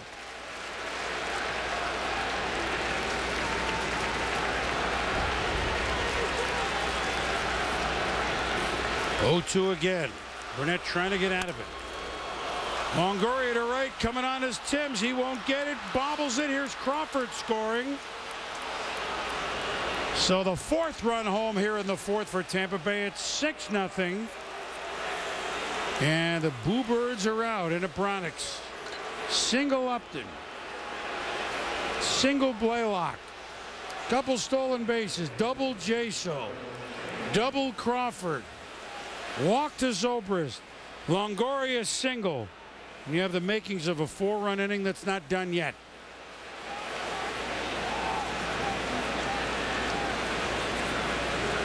What an offensive machine Evan Longoria has become. 2 RBIs for him tonight and the 6 runs that Tampa Bay has scored. Now the 9th batter here in the 4th, Carlos Pena. Runners at the corners, fouls it back. A little bit of everything offensively tonight from the Rays. 4 innings of play, and we're not even through that yet. They've got 2 doubles. They got a homer. They got 4 singles. Boomers, you know, 3 walks. They've got a hit batter. They've got 4 stolen bases. They got a sac fly. They got a sac bunt. And oh yeah, their pitcher's throwing a shutout. I've seen shopping lists shorter than that. Look at this. Stolen base. Hello. Longoria. You know what? He said, hey, you know, I can run a little bit. Let me see if I can't do something here. Him and Derek Jeter down there talking at second base. I would love to be a little fly on one of those shoulders right now, just to hear what's going on. 4 stolen bases, the Rays this inning. 35 pitches this inning, Burnett. We're not done yet. Keep the line a moving. Excuse me, base hit makes this 8-0. But they have the shift perfectly again. And Pena grounds out deep in the hole to Cano. But double me on stolen bases for Upton. Double me ground rule for Jaso. Double me Crawford. 6-0 Rays.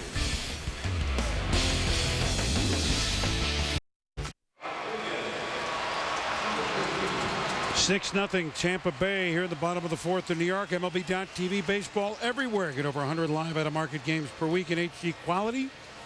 We're available on your computer. Visit MLB.TV for details. Well, you pointed out last 2 nights the Yankees led Boston 5-0. Then Donnybrook not fighting, but on the scoreboard broke out. One time the Yankees lost it, came back. So the point is, they're on the upside of a 5-0 deficit and split those games. Now they're on the downside of a 6-0 deficit. What do you got, as they say here in New York? What do you got? Well, they've got a lot of offense to throw at you, but the problem is, so does Wade Davis have a lot for them thus far tonight. He has done exactly what Joe Madden told us before the game he had to do to be successful. He had to fill the strike zone with fastballs. And he has done that, and then from time to time filled it with really good locations. Inside Alex Rodriguez, and as you know better than me, much better than me, Sut, when you have sat for a while and your team gets you a 4 spot, sometimes you can get a little out of your rhythm, but you can. What's more impressive than if you then snap off a quick inning right after your guys get 4 for you, and you can go 1, 2, 3, or maybe just, we'll see. No question about that. Let's take a look at the difference tonight in the 2 starting pitchers and the reason we have the difference in the score. A.J. Burnett, look at these fastballs. All 92 to 93 miles an hour. He is nowhere near his location. I mean, he's bouncing fastballs in a situation where he normally is able to command it. Look at the night for young Wade Davis here. Possibly intimidated with the big names in the Yankee lineup. Possibly intimidated with this environment. No chance. He is out there up to this point in full control. So you got to start somewhere. The Yankees have gotten a walk to Alex Rodriguez, and so Robinson Cano flew out to center field in the 2nd inning. 6-0 Tampa Bay. Second pitch of the game, Jason Bartlett, a home run. And a solo run in the 3rd on a Longoria sac fly when the first 5 batters, none of them were official at bats. A little different the last inning. 4 runs on 5 hits for the Rays. Cano, the player of the month in April. Looks at 1-1. Back to Wade Davis a minute, such as to kind of clean up what you've done. As the 5 starter, sometimes, as we said, the rotation comes around that you're the number 5 starter, but you go up against somebody else's number 1 just by the, a rain out or an off day, etc. His first game was a loss to CC Sabathia, number 1 starter. 1-1 to Cano, and he held up. Here it is. Number 5 guys Here we go. Supposed to face number 1s. Right, but faced number 1 Sabathia, lost. No decision to Josh Beckett, Red Sox number 1. A win against the White Sox number 1, Mark Burley. Perfect game. Yep. Win against the A's number 1, Ben Sheets. Win against the Royals number 1, Zach Greinke. That was 1-0 that ball game. So again, okay. I better have good stuff or I'll have no chance. He's had good stuff. Ripped, and here come the Yankees. Pena was in, and it went past him quickly. A-Rod into third. The Yankees in business with runners at the corners and none out. Got to the ballpark about 3:15 today, and already out on the field taking early batting practice was Robinson Cano. As you mentioned, the American League Player of the Month. He not only hit 400, but he did it with power. 8 home runs during that first month of the season. Alex Rodriguez knew right there, if he catches the ball, I'm doubled up anyway. He takes off immediately. That's what allowed him to get to third base, and now you've got an opportunity to get back in this thing. Jay Hickey, the pitching coach. Tell you exactly what he's saying right now. Forget about Alex Rodriguez. That run in your mind has already touched home. What I want you to focus on right now, this crowd's going to get loud. We've talked about it. James Shields talked to Wade Davis before the game. He said, just stay within yourself. Just stay focused on what the pitch is you're trying to execute there. So what you've got now is you've got nobody out and a man on first. In your mind, that is it. Try to get a ground ball double play. Try to just pick up an out right here, but be aggressive on that first pitch.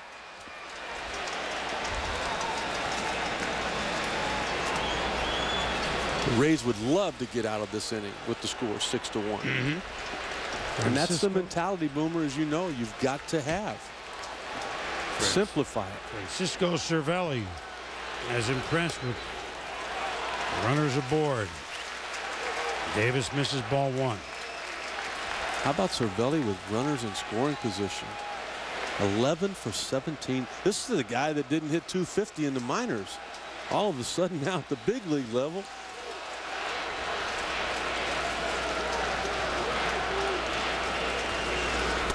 A lot of guys rooting for him. His manager's a catcher. Bench coach is a catcher, Tony Pena. A lot of guys working with him. And the hitting, of course. And you know who he credits as much as anybody is Kevin Long. Yes, I was going to get there. Yep. The swing doctor, they call him.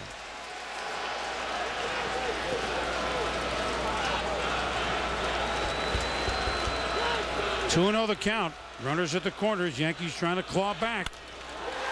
Fly ball to right field. Long run. Zobrist makes the catch.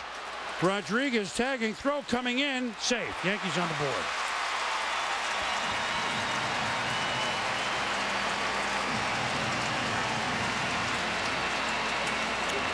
The first guy there to congratulate the run coming in, and Cervelli doing a nice job with the high fives. Getting that ball into the air. A nice running catch there on the part of Zobrist in right field. And now you're right in the situation that pitching coach Jim Hickey was hoping for. You're in the bottom part of the order where the Yankees aren't as strong as they have been in years past. And you feel like you've got a chance to get out of it with only 1 run allowed.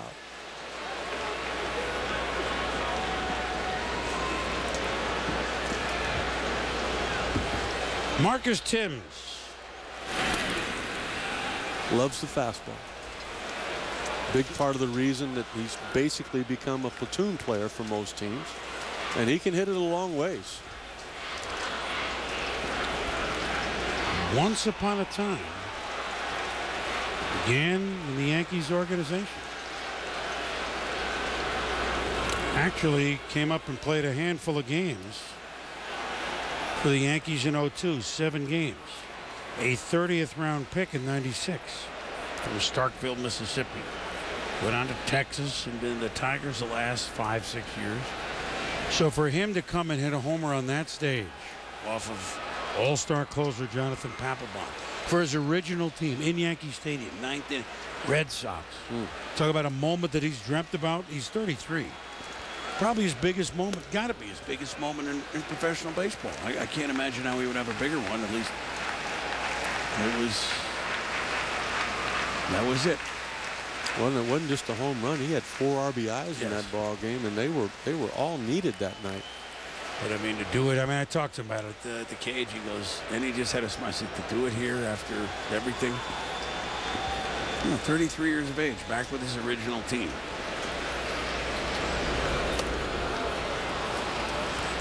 Davis busted him down on that one, 1-2. Well, there's been a scouting report on him for a long time. How often do you see a shift like this on a right-handed hitter? It's kind of interesting that, what they've got to do to turn the double play. I mean, it could be interesting right there at second base if there's a ground ball in that direction.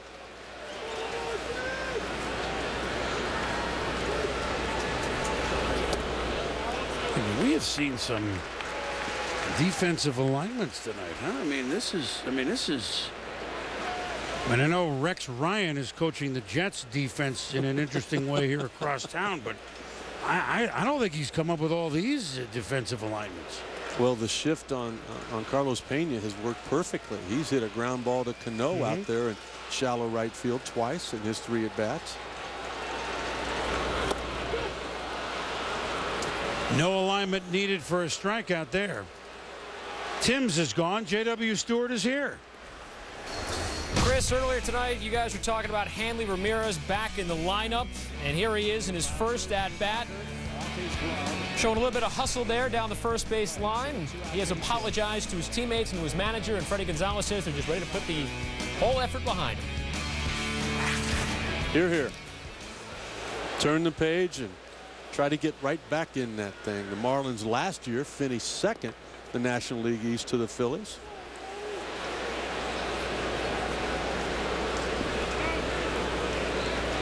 Yeah, he said, look, I read what he said to ESPN Deportes or on the phone interview earlier in the day.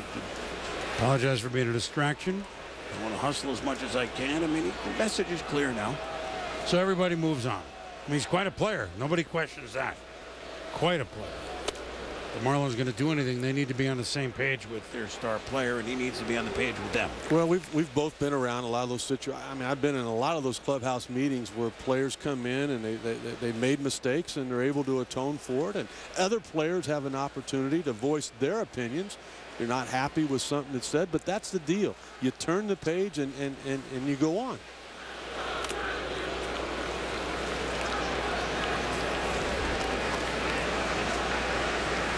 I love what Wade Davis has done here, boy. That Joe Girardi looking on, can't be happy. Walked the leadoff guy. That's never a good thing. They normally score. It did here, but after the base hit to Cano down into the corner, Robinson Cano has not moved.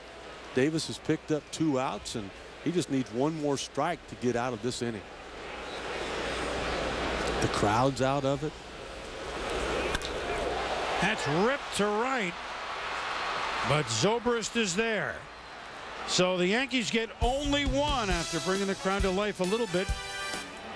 Wade Davis with 7 Ks. That's already a season high.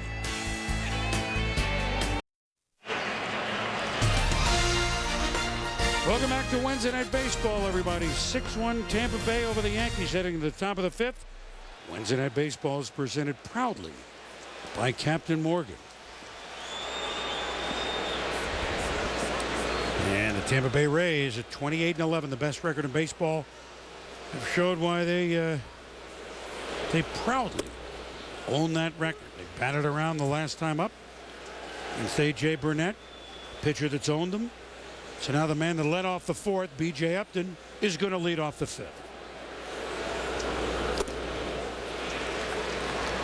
Burnett trying to settle down, starts him off with 2 strikes.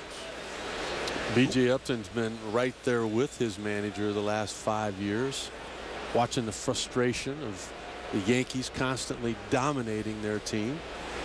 David versus Goliath, if you would.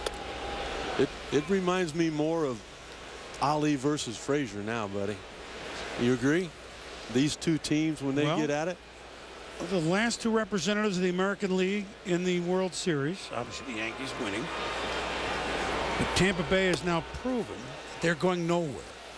I mean, last year they, 2 years ago, Tampa Bay, Boston made it. The Yankees missed for the only time in this run that began in '96 with Jeter and the core four and many others.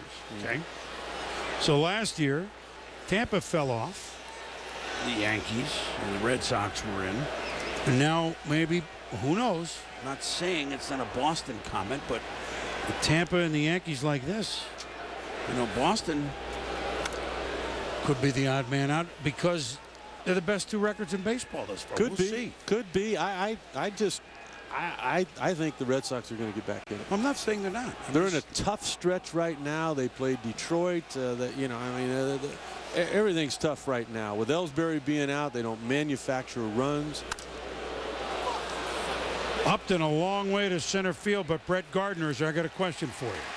What's more exciting, an inside the park homer or a triple play? You think about it. J.W. Stewart is going to help us decide.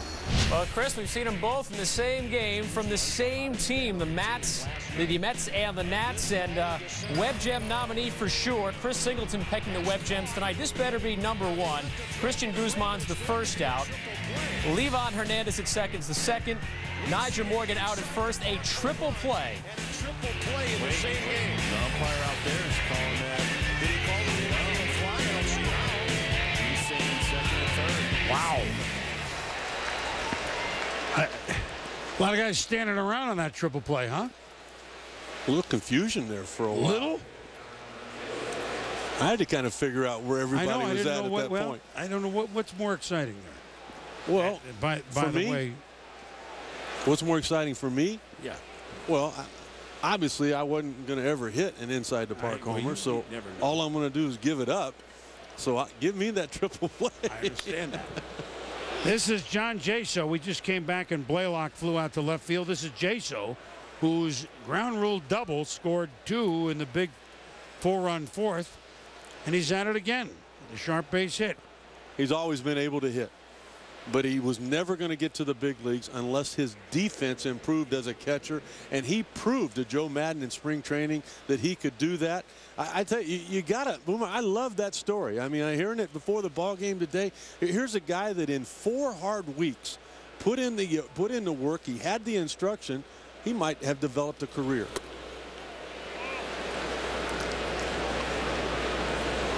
Jaso was 26 years of age. Chula Vista, California.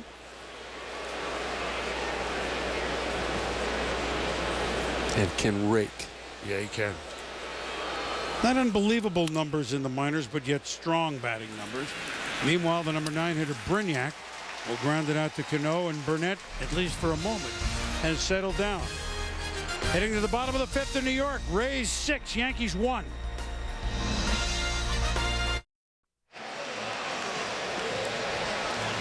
Chris Berman and Rick Sutcliffe, our Wednesday night baseball crew in Yankee Stadium.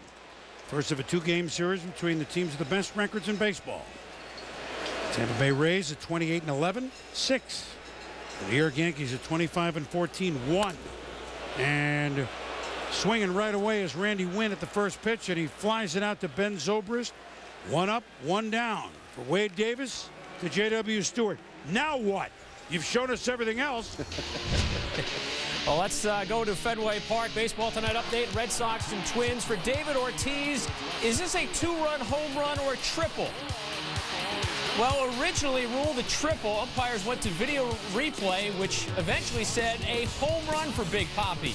He had 1 home run in April. He's got 7 this month. The average up to 252. Baseball Tonight after you guys are done, Boomer.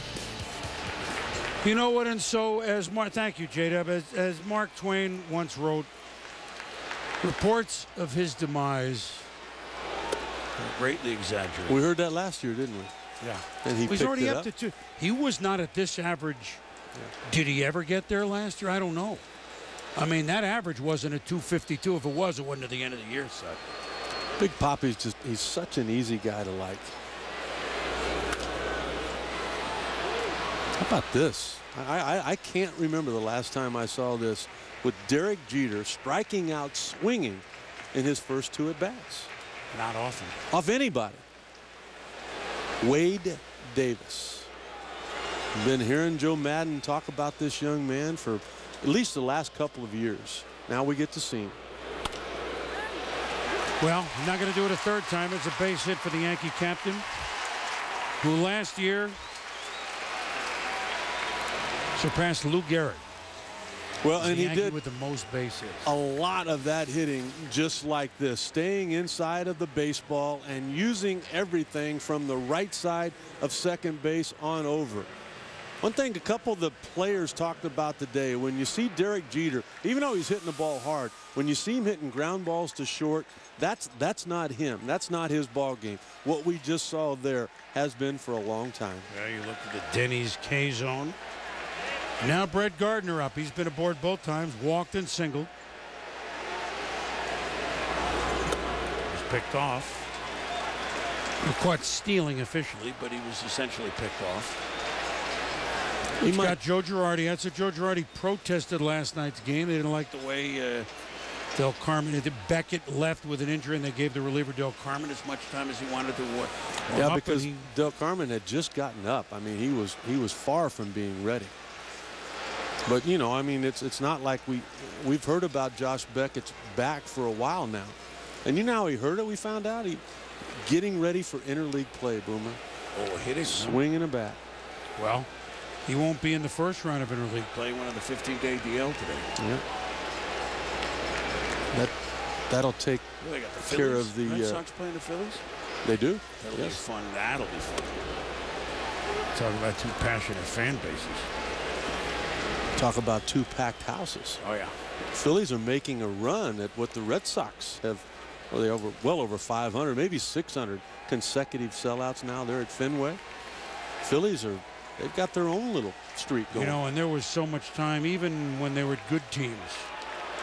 There weren't that many sellouts. I know the bet was a lot bigger at any rate. Oh, don't know that he made the tag. As a matter of fact, no, he did not make the tag as Jeter hustled past Brignac. The only play Brignac could make was try to get him, but did not. There's a lot of hustle on that play. If you're a middle infielder, you can protect yourself, make sure you don't make an error, stay back, get it on the easy hop, you got to lead. But you know what? If you want to make a great play, you take a chance. You err on the side of aggressiveness in all shapes and forms on the baseball field. Jeter hustling down the line. He had to get past the tag, just able to avoid that. And you know what? Now with one swing of the bat, Mark Teixeira can get you within 3 runs. Or just a single and get a run going. You know, run in the 4th, run in the 5th. Yes. What do they tell us? Build down that 6-0. How do you eat an elephant? One bite at a time. Keep on building that picket fence. Just keep putting those ones up there.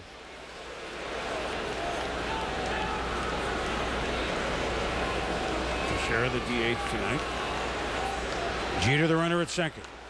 6-1 Tampa Bay here, bottom of the 5th. Interesting, watching Teixeira, Boomer, with Kevin Long before the game. From the left side, they had the tee right on top of home plate, but the baseball was right at his elbows. He was constantly hitting off the tee on that high fastball from the left side, and the ball was below the knees on the right.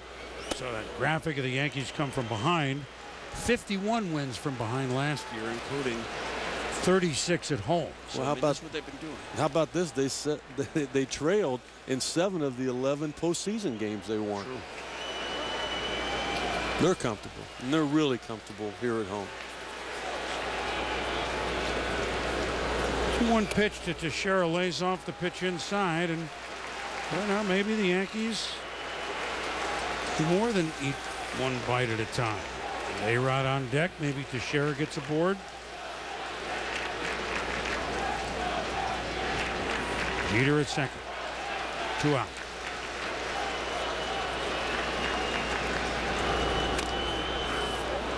Full count now.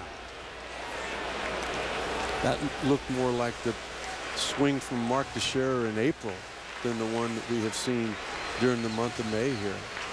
That's just a fastball on the outer half that his timing was just off there.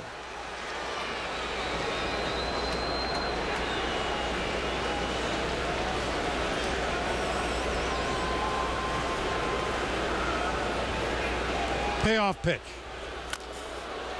Slow chopper with the shift on. That's the shortstop Bartlett makes the play. Teixeira is gone for the third time tonight, and the Yankees are gone through 5. 6-1. The Rays. ESPN Wednesday Night Baseball, presented by Captain Morgan, is brought to you by Radio Shack, Mitchum, the hardest working antiperspirant in America, and the Sears Blue Lawn and Garden Crew. Talk about history. Look at the Derek Jeter era. He's still playing, and he already has his own era. I mean, nobody questions that, right? How about that? Right? Well, and the way he's playing has not changed any. When he signed that 10-year contract with these Yankees, he was one of the elite players in the game, and you know what? He still is. Yes, he is. 5 championships. What do you think of that core 4? Right? Well, when you think about not only the history of the Yankees, but the history of baseball. Yes. Mariano Rivera, all things considered, postseason obviously. I mean, never been anyone better. Derek Jeter, not only, and I think you would agree with me, not only the face of the Yankees and their captain, he's been the face of baseball. With the way that they've won and the franchise that he played for and the way he comports himself and the way he plays every day. And yeah, that's a fair statement. I mean, one of them, not alone.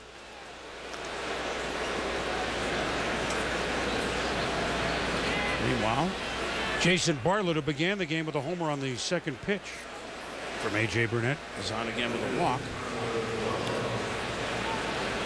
The core 4. Derek Jeter, Jorge Posada, Andy Pettitte, Mariano Rivera, all together in Columbus at AAA in '94, and they started a role that will include, as Carl Crawford is up. Got him this time. So that time a little too aggressive, maybe a little too loose on the base pass for Bartlett. Burnett picks him off.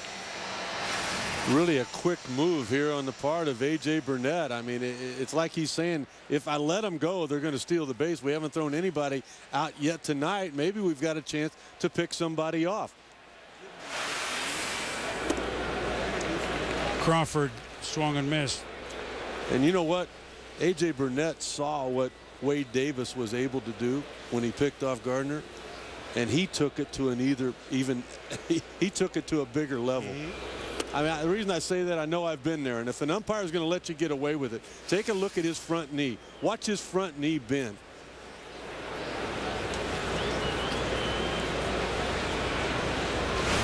Sometimes, what did you say? Joe Madden wants it, if you're going to make a mistake, be too aggressive. Nice play. Alex Rodriguez spins. Oh, that's nice. Miranda scoops it. Nice at the corner. Yankees.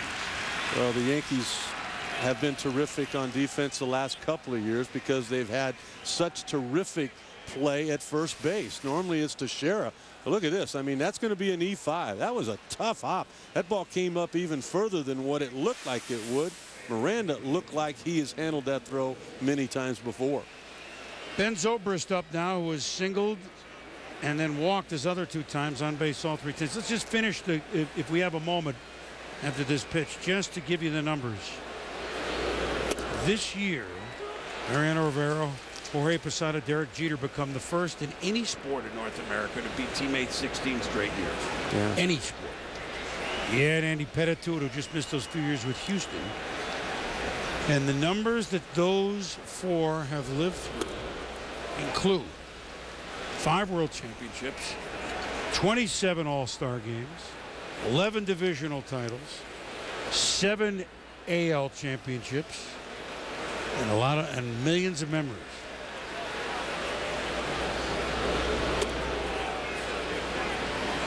Let's take a look at Burnett here and what we're talking about with that knee. Watch his front knee. Watch it bend. Watch it almost go towards third base. See how he kind of collapses both of those knees? I mean, that's what a base stealer looks for. He looks for any kind of movement and that's saying that the guy's going to home plate. Well, you know, the rule is you can't deceive the runner. Well, what's deceiving the runner? Boomer, every umpire has a different opinion on that, and obviously tonight we're able to get away with a little bit more. Tonight is a night for deception. Just keep that in mind. Well, what the heck? That thing's sponsored by Captain Morgan. I think the track meet might be over with. Yeah. Tampa Bay leads at 6-1, scoring in every way. A.J. Burnett trying to get out of there, which is facing 3 batters. However, down the line, twisting, and foul. So Zobrist will have another shot. A long run over there by Randy Wynn. And Randy Wynn, that is an athlete. He split point guard duty. I'm going to get this right. Yeah, with now, Steve right? Nash. With Steve Nash. How did Nash basketball career turn out? I think they both made the right decision. 03 and 04, point guard at Santa Clara, the Broncos. They knocked out the number 2 team in the country, Arizona, from the NCAAs that year. Lou Olson and company. Randy Wynn, point guard. Steve Nash. 1,700 career hits for Randy Wynn. And a Tampa Bay Devil Ray. Meanwhile, Zobrist retired for the first time tonight. Maybe the Yanks have a little rattle left in the bat rack. A-Rod company coming up. Trail at 6-1. Once upon a time, the Tampa Bay Devil Rays, oh boy, 10 straight losing seasons. Stuart Sternberg bought the team after the 05 season. Joe Madden, the new manager. Evan Longoria, David Price, top picks. How'd that work? In 08, the Rays, the one-time Devil Rays. Now the Rays were American League champs. On to the World Series with 97 wins. 2010, they have the best record in Major League Baseball. It's an awesome story. As Devil Rays, they didn't even play 400 baseball. As Rays, they're close to 580 baseball. If they only knew, just get rid of the devil right in the beginning, they would have been in the World Series years ago. Maybe not. What were they thinking in the beginning? Is what I'd like to know right there. But we know one thing: they've got it all figured out now.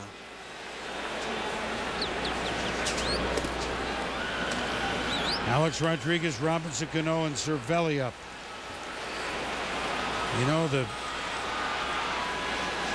they beat the Bucks to the Super Bowl, although the Tampa Bay Bucks, who were 0-26 their first 2 years, got to the NFC Championship game their 4th season. The key was they were wearing those creamsicles.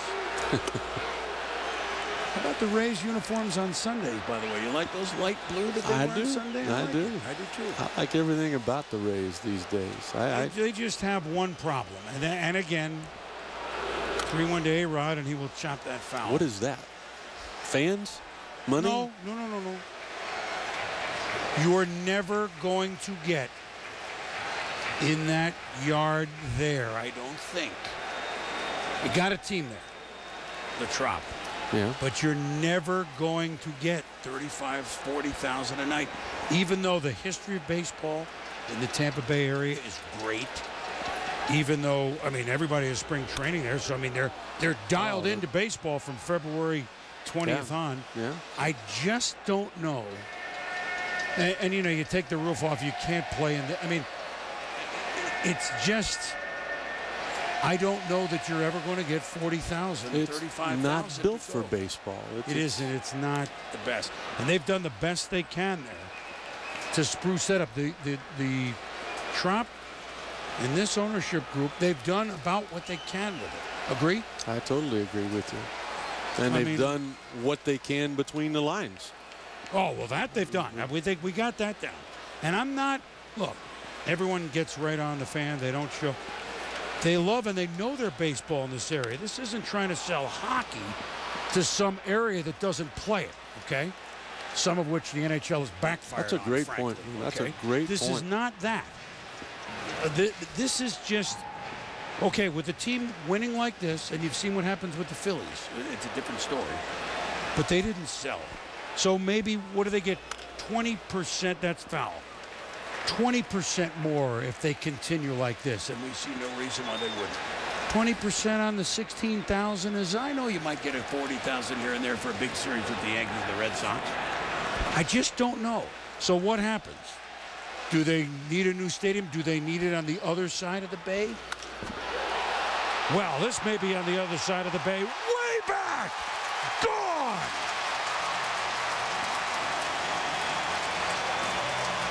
This may have gone from St. Pete to Tampa. And Alex has been hitting him dead center lately. That was clobbered. I'll tell you what, that was quite a battle. Home run number 589 lifetime. We talked about him in the open, that he has been as hot as he could possibly be. Wade Davis made some terrific pitches in that at bat. Alex Rodriguez able to continue to put him in play, get a piece of him. Finally got a mistake, and like he's done many, many times, turns it into a souvenir.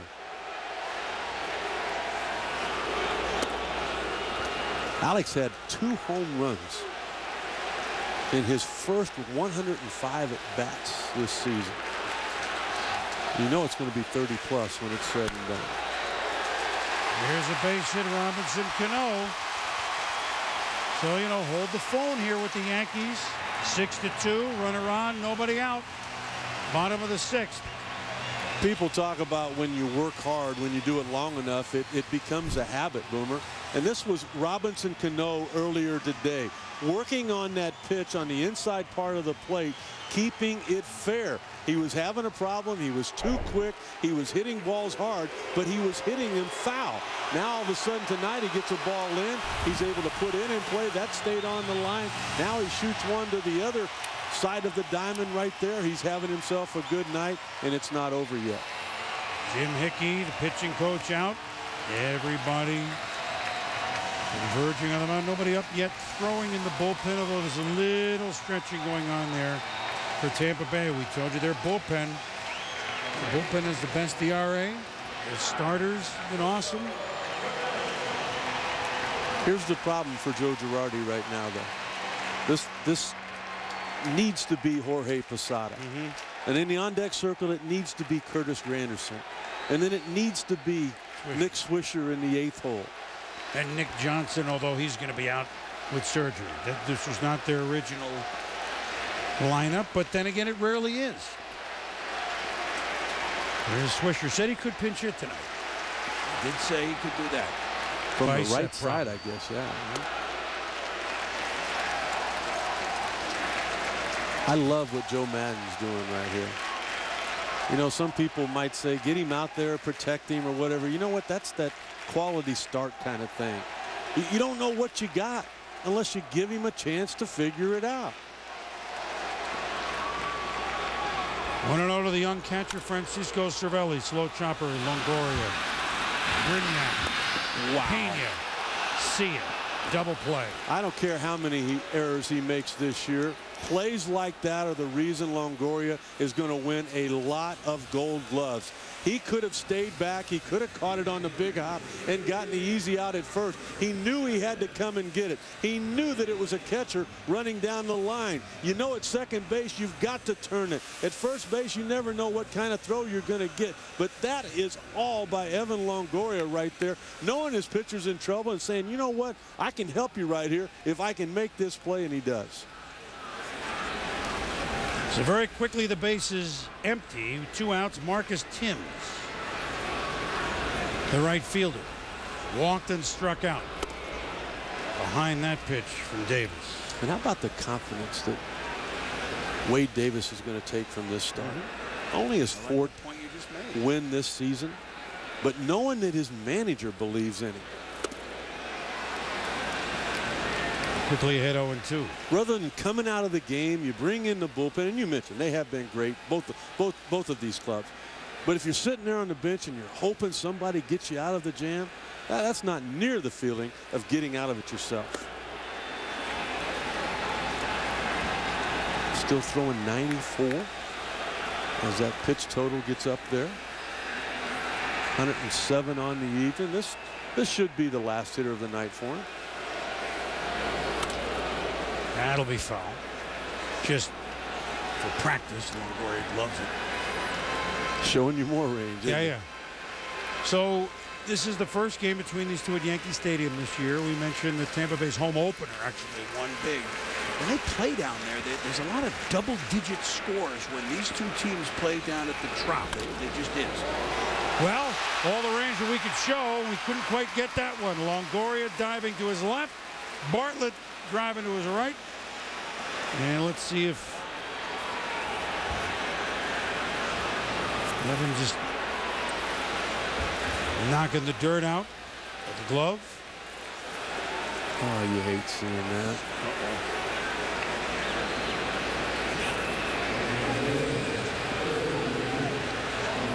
I think there may be a couple of guys coming out of this ball game at this moment. Timms is hurting. Like he pulled something. Joe Madden is going to pull Wade Davis, who stands only to win it, not to lose it. Lance Cormier set to come in for Tampa Bay, leading 6-2.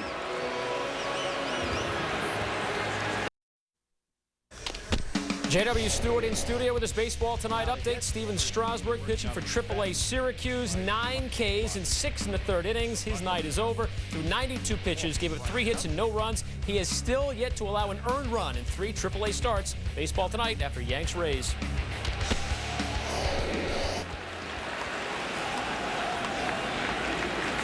Lance Cormier, the new pitcher for Tampa Bay.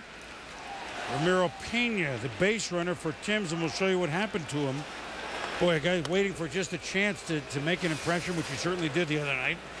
Now look at this, Sut, coming out of the box. How does this happen? I don't know if I've ever seen this before. A guy do it to himself.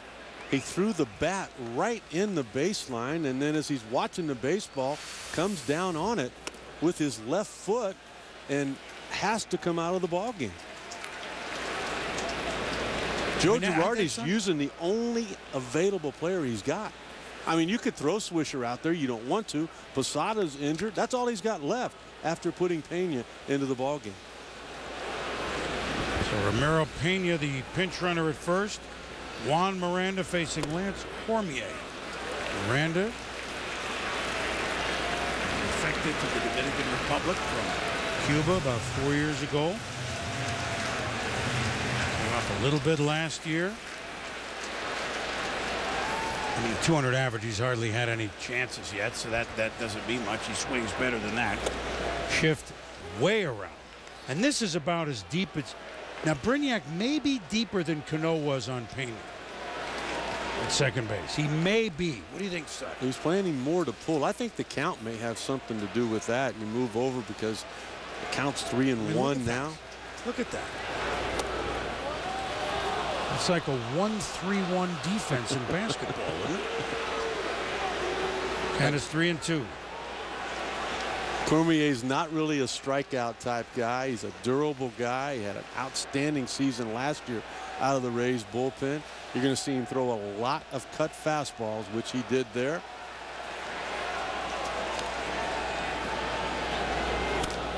We'll do it again. Obviously, the runner moving on 3-2. Pena. This is a great thing for young pitchers to take a look at. When you don't have the great velocity or command, you've got to have some late life to your fastball. And Cormier decides to take it from right to left. Some people go the other direction with it, but this has been a pitch that is going to keep him in the big leagues for a while. Worked the most innings of anyone out of the pen last year for Tampa Bay, and issues a walk to Miranda. So this inning started, remember, with a long bomb to center field by Alex Rodriguez on a 10-pitch at bat. Make it 6-2. Longoria started an impressive double play. Wade Davis looks on. And all of a sudden the Yankees have 2 on. As you said that, I was just thinking that, Boomer, just how big that double play is now, turned by Longoria. So Randy Wynn, as we showed you the graphic of the Devil Rays history playing, what was it, 399 baseball? Yeah. Randy Wynn trying to come up against the team that he was claimed in the expansion draft. They became a squad. Well, and think about this. If he's able to come up with a base hit, We have a game. Derek Jeter would come to home plate representing the tying run. So as great as things have been for Tampa and as big of a struggle as it's been for the Yankees, they're not out of this yet. You mentioned that. No.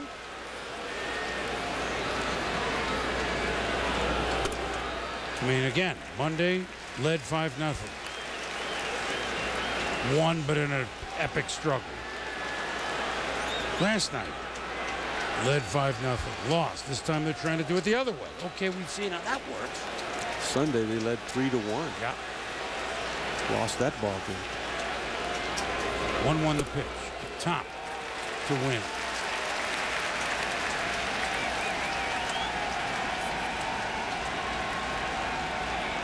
That's in scoring position, the Rays and the Yankees. Well, Why do you think they have the best record in the two best records in baseball? Well, that and the best pitching in the American League. that ought to see really good pitching and clutch hitting. That ought to work.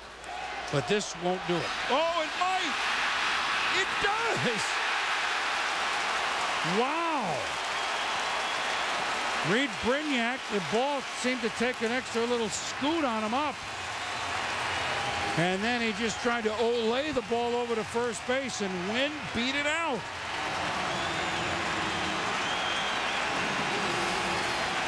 Kind of plays this into an in-between hop there. He could have come in a little bit. He could have backed up. And all of a sudden he kind of panics on the throw and just kind of slings it. Very fortunate there that the ball doesn't get over the head of Carlos Pena, but unfortunate for the part of Lance Cormier, because now we've got that situation we talked about. And the crowd is on its feet and alive. They've been quiet tonight for good reason. In all Tampa Bay, they led 6-0. Derek Jeter up with the bases loaded. The Yankees down 6-2. Lance Cormier delivers low.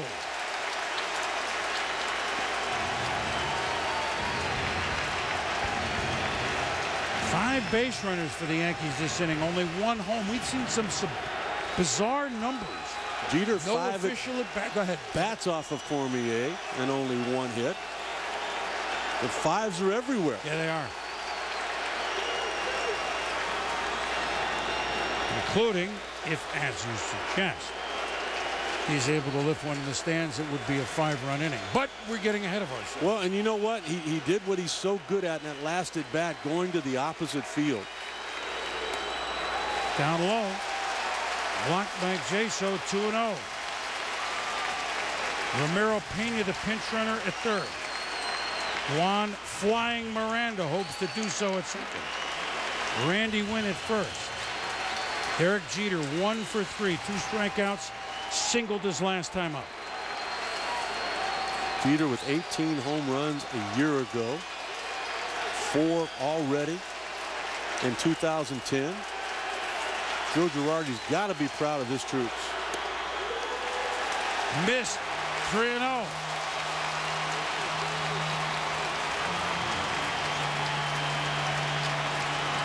Man's a little surprised that this became a game after that double play, that this is now a game.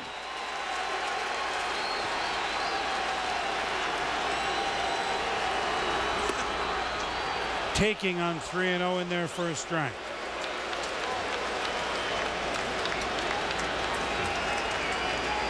Longoria shaded toward the line at third. Infielders a step on the grass.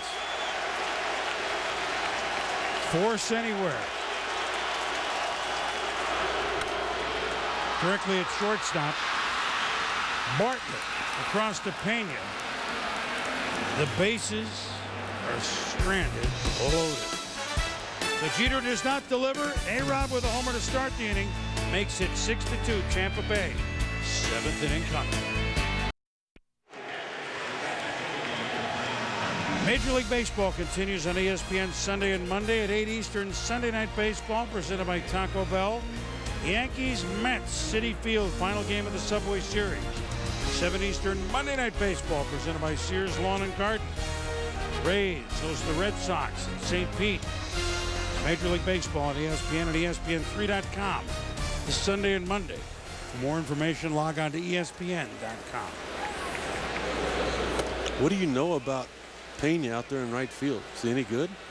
Has he ever played there before? I don't know. I don't think so. Second time. That's what I know.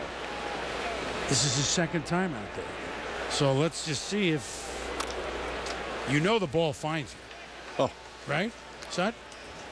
And it's different.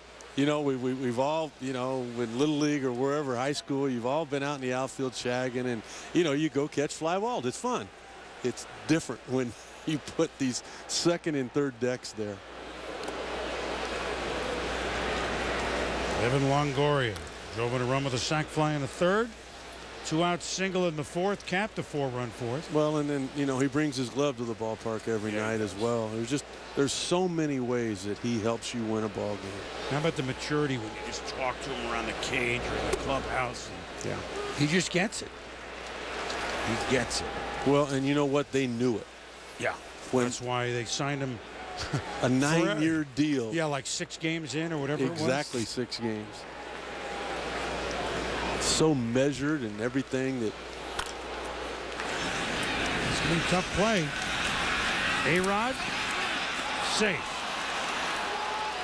Miranda scooped it, but too tough. Longoria aboard with his second hit of the night. J.W. Stewart always aboard.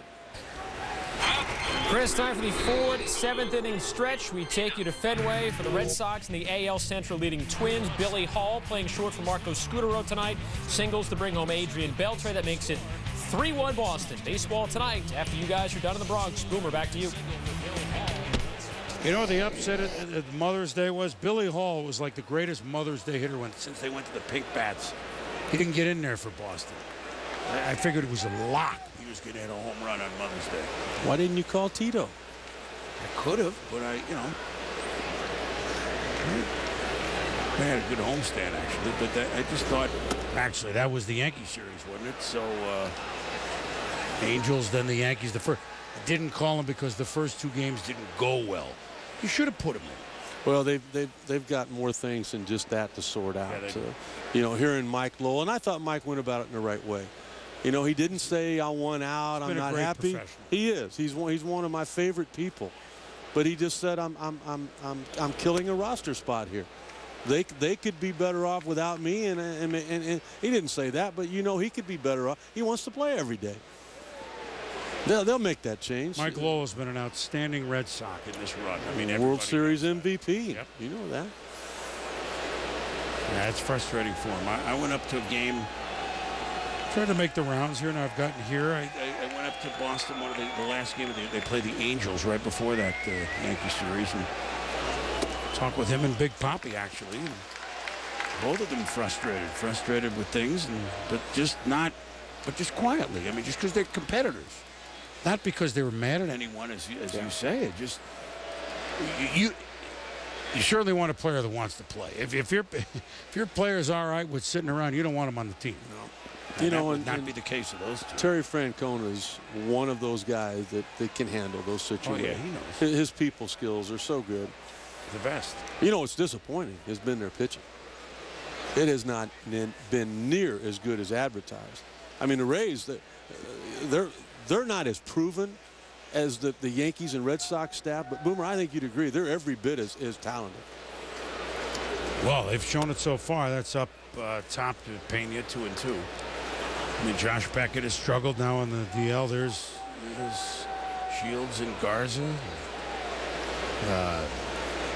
David Price. David Price. Well, his 6th win yesterday. That leads the American League. Neiman is a sleeper. 3-0. Garza's 5-1, 6 quality starts. How about all the strikeout? What I love, I mean, James Shields is 28 years old. He's the old man of that group. There goes Longoria. And another stolen base. 6 tonight for the Rays.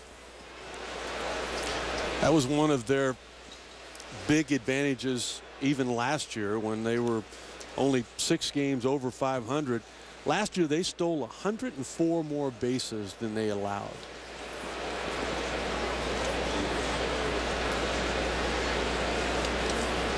Just a little attaboy here for a moment, even though he stands to lose this game, to A.J. Burnett. Long games, last 2 nights, bullpen used. I don't think Job is available. Of course, he wouldn't be in this situation anyway. Mariano, who knows? You know, they're down 6-0. Please, can you just kind of settle it?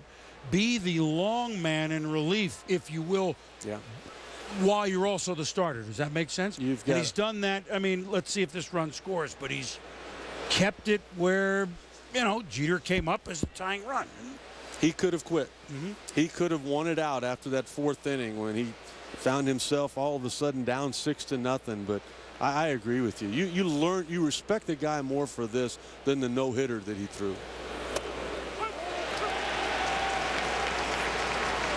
And Carlos will sit down. He's 0 for 4. His struggles at the plate continue. Cervelli runs out to the mound real quick. What do you want to do here, big guy? What do you have left? I mean, you've battled with everything you got. This is a 2-seam fastball. Not the best velocity, but that late movement coming back to catch the inside corner of K-zone. You saw the 114th pitch in our Denny's K-zone there. 114th pitch by A.J. Burnett. The A.J. K-zone. He can light that bad boy up, too. One thing, again, and we don't want to sing praises because he could easily lose it. He didn't pitch well tonight, etc. Since the Yankees got him, what was the worry about A.J. Burnett? Yeah, you're never going to get a full year out of him. Yeah, he's going to be hurt. He threw 200 innings with Toronto. He won't do it again. Well, he did last year. He's gone over 30 starts the last 2 years. And as this one is hit a long way by Upton, but Brett Gardner has plenty of time. Tagging. See, they don't miss a beat, do they? No, they don't. Longoria over to third base, 2 out. They remind you a lot in years past of the Los Angeles Angels of Anaheim and how Mike Scioscia, man. And you wonder, where would Joe Madden get that? Well, of course, Joe Madden was with Mike Scioscia for many, many years as his bench coach. Well, just as we said what Burnett has done, Joe Girardi figures he's got to keep this a 4-run deficit. That's enough for the Yankee starter. We'll be back.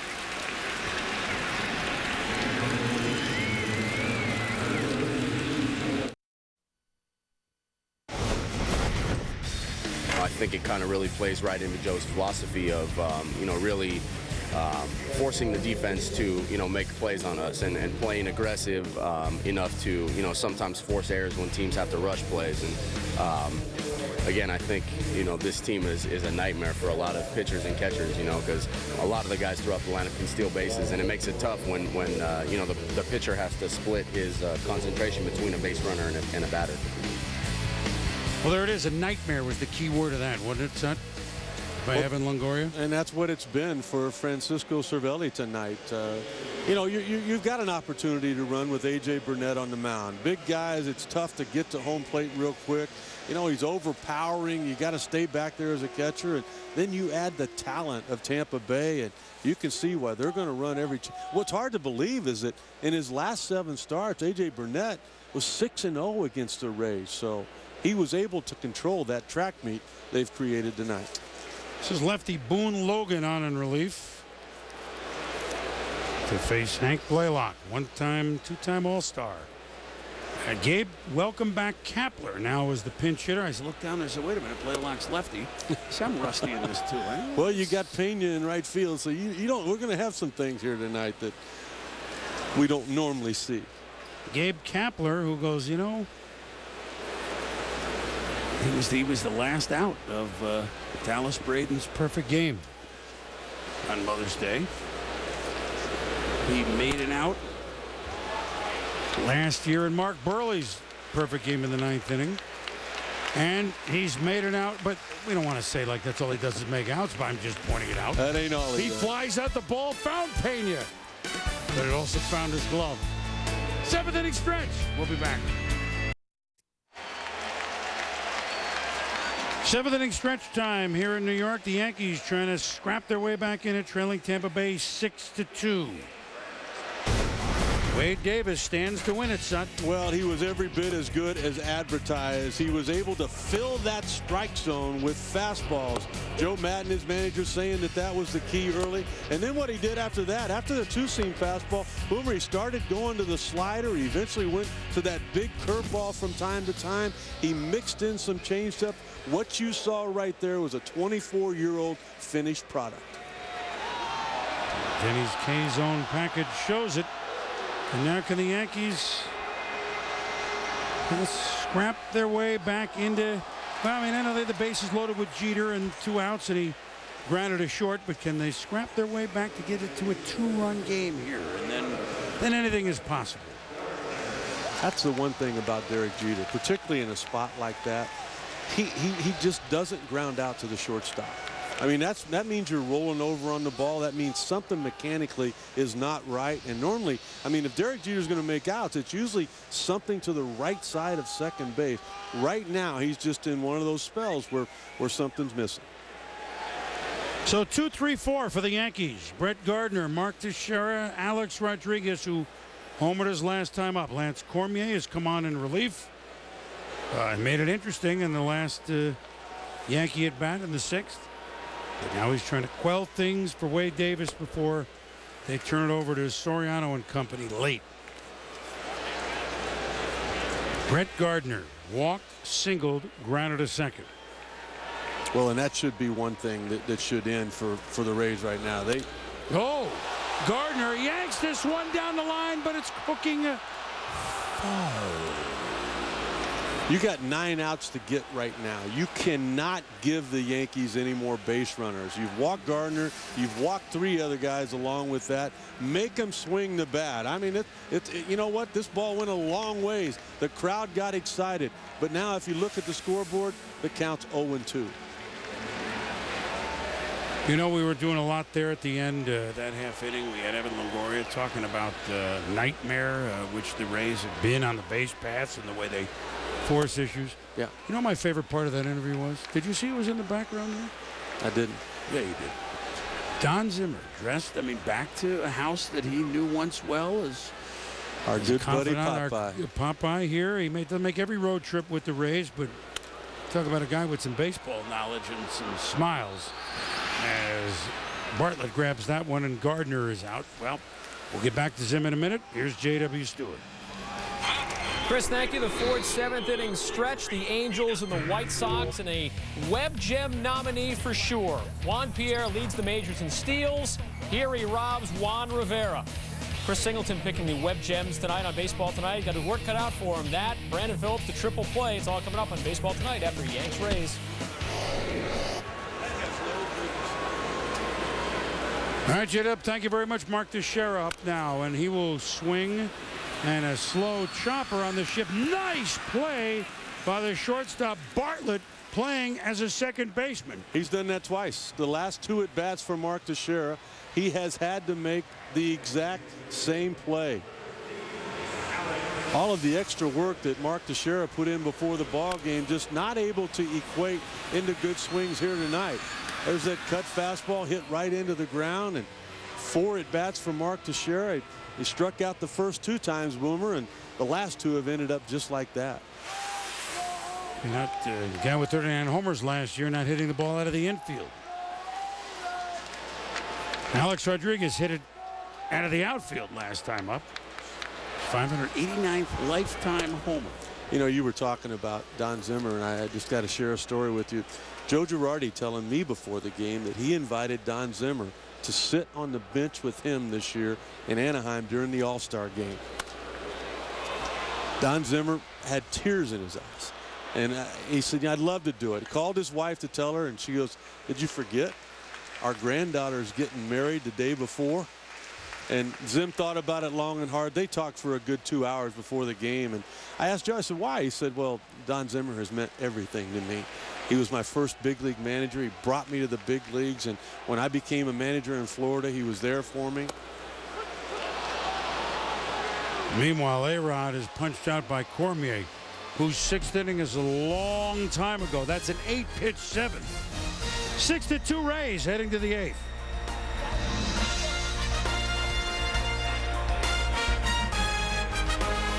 ESPN Wednesday Night Baseball is presented by Captain Morgan. There are captains in every crew. Calling all captains. Drink responsibly. And in part by Denny's 2468 value menu. Try 16 different value meals all day, every day. Sud, hurry up. The 9:56 is not left yet there. Grand Central Station. I'm not taking a train. Not this time of night, bud. You take a downtown train. Rod Stewart singing about those Brooklyn. Tom Waits write that song? I don't know. At any rate, I'm getting back on my music deal. Well, that's all right. I was watching Sunday night, and you were on Sports Center, and you were talking about the condition my condition was in. Were you not? And you being a country aficionado, that's before country was cool.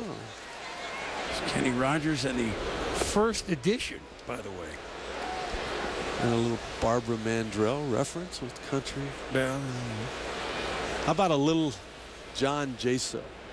You like him? Well, I do, and because you know what? Because I believe in Joe Madden, and I just repeat what he tells me. He likes this kid a lot. He particularly loves him against right-handed pitching more so than this. But you know what he said? I mean, he doesn't put down Shopik or Navarro or anybody. He says Jaso's made it interesting. That's how he phrased it. That's a good way to put it. Everybody feel like they have a chance. Big ground rule double made it from 2-0 to 4-0. Fourth inning. That's right. The aggressiveness of Tampa paid off. Double steal, stealing bases, men in scoring position. They come in at the corners, and big, strong guy ends up being a big difference in this game. Fouls it off. Plus, you know, the job that he did behind home plate. They like the way he calls a game. They do, and they like the positioning that he's able to get in. Bobby Ramos said real simple. All I did was raise his rear end, so that now it's just one move for him to drop to block balls in the dirt. Used to be he couldn't do that. Used to be he was so low he'd have to get up and then go back down, and things constantly got underneath him. He's figured it out. And he's on board for the third time tonight. So had a double, a single, and a walk. So a 2 for 3, 2 RBI night thus far. Logan, the lefty, in on the relief of A.J. Burnett. So, as we told you, these two teams met early in the year at the Trop. The Yankees won 2 out of 3. This is Sean Rodriguez, a good-looking young second baseman, coming up to hit for second baseman Reed Brignac. So the righty-lefty platoon part of Joe Madden. You know what it does to me? It shows you just how thin and outmanned Joe Girardi is right now. He knew this move was coming. And what you do is, if you have extra arms in your bullpen, or if you're healthy. Ripped down the line, a long run for Randy Wynn. Jaso, the catcher, it's fumbled back there. He's being waved by Tom Foley. Jeter's relay not in time. Yankees sloppy there, and originally the runner held, but Jaso coming all the way around to score, and it's 7-2. You know what? You have to practice what you preach. You have to be aggressive as a manager if you're telling your team to do the same thing. And what that equates into is that your coaches have to go right along with you. Take a look at Tom Foley there. When he saw trouble down there in the corner, even though he had put up the stop sign to begin with, look at Jaso watching him. Oh, he changed his mind. I'll hit the bag. I can easily get in. That is a big, big run. And now Joe Girardi has got to go to that bullpen. Boy, the Tampa Bay Rays keep the heat on. Pinch hitting left, right, taking extra bases, taking a 7-2 lead. J.W. Stewart in studio. This Baseball Tonight update. We start with the Nationals and the Mets. Christian Guzman, who lined into a triple play. Here he just triples. That scores Nyjer Morgan. The Nationals win it 5-3. Despite lining into a triple play, Mets had an inside the park home run. They lost 7 of 8 last in the NL East. Cubs and Phils top 9 bases loaded. Xavier Nady brings home 2 insurance runs. Cubs win 4-1. Baseball Tonight next. Sports Center at 11. Boomer, Sud, back to you guys in the Bronx. I should have thinking about that game had everything. That Mets-Nats game, huh? We had inside the park, we had triple play, we had triples. At any rate, this is Mark Melanson.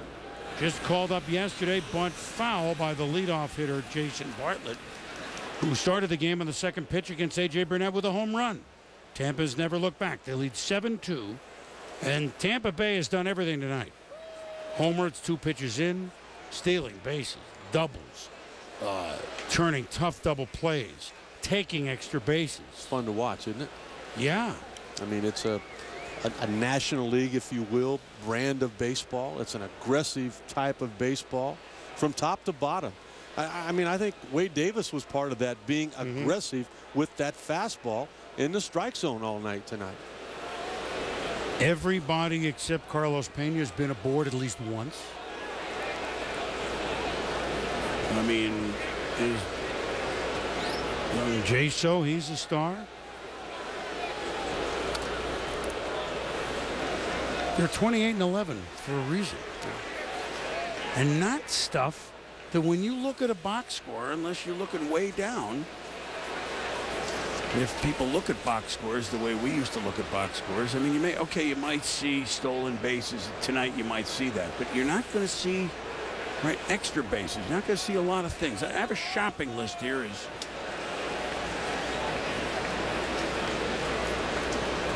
Count is 0-2 to Bartlett.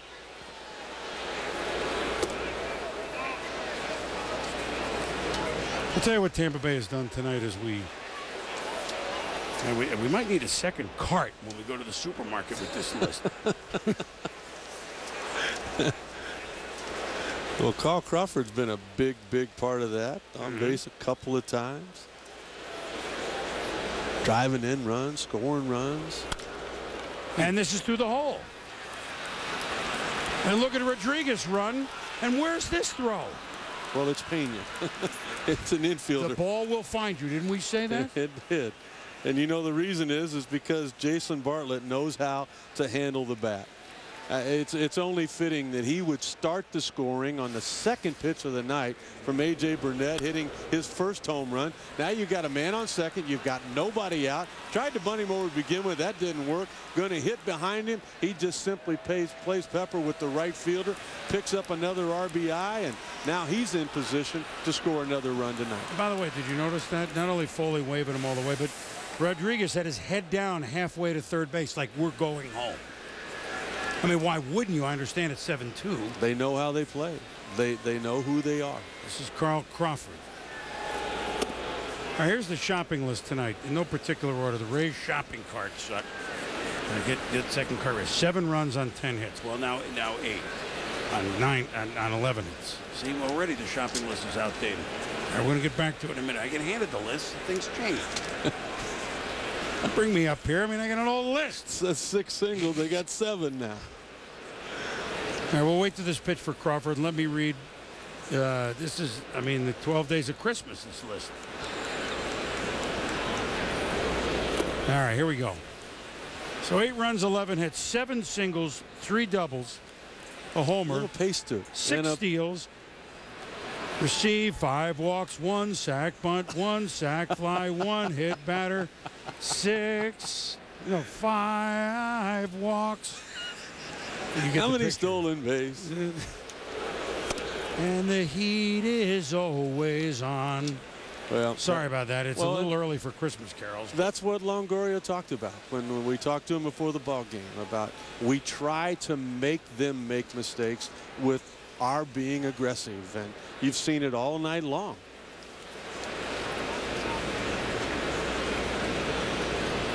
Winning baseball. So here's the question. Look, they're not going to play, and if they win, it'd be 29-11. This will not be their percentage at The end of the year, I don't think so. Okay, but they're not going to win 16 out of every 20 road games as they're about to do. Right. I agree. Okay. So look, and they're going to have a cold Spell like every team. but with what we think Is the type of pitching they have, but front end and back end. and the type of defense and speed they have, The bats can always go silent. I understand. Sure they can. You can lose 1-0 and 2-1 games as Bochy's Giants did 7 in a row to the Padres, so they won last night. And the Yankees are obviously very good, and Boston is yet to be heard from, and Toronto was playing way better than expected. So how will the Rays not be a team that wins in the 90s, given what we've seen? I mean, yes, other than injuries. What could happen here? Well, and to me, there's one guy. They cannot afford to lose Longoria. This is slugged to center by Carl Crawford. But Gardner is there. Well, and another productive out. Carl Crawford, when he goes back to that dugout, is going to have high fives waiting on him. I don't know, 8-2 seems like enough runs with only 2 innings to go, but you never know. Look at that. Look at the energy that is still there from the very beginning of this ball game, Boomer, until the end. And I'll tell you something else. Let me give you a couple of names, and I know you know them, but Jeremy Hellickson. Don't forget that name. What you saw with Wade Davis tonight, there is more coming. They are deep. This guy, I was talking with James Shield before the ball game. He said that he could pitch in the big leagues right now. He has dominated throughout his minor league career. He's dominating AAA. And equally important is that he faced the Yankees in spring training, the big boys. And all Shields told me was, he says, they know his name now. Well, that tells you he pitched very, very well. He's down there, as is Desmond Jennings, an outfielder, ready to come up here and help. So they're built for the long run.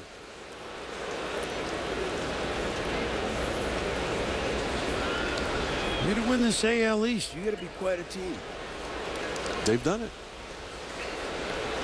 Well, I mean, any of them, and I meant that includes New York, Boston, Toronto, and Tampa Bay. You're going to win this division. You're going to be playing 18 games against each of those other squads. Let me ask you something, though.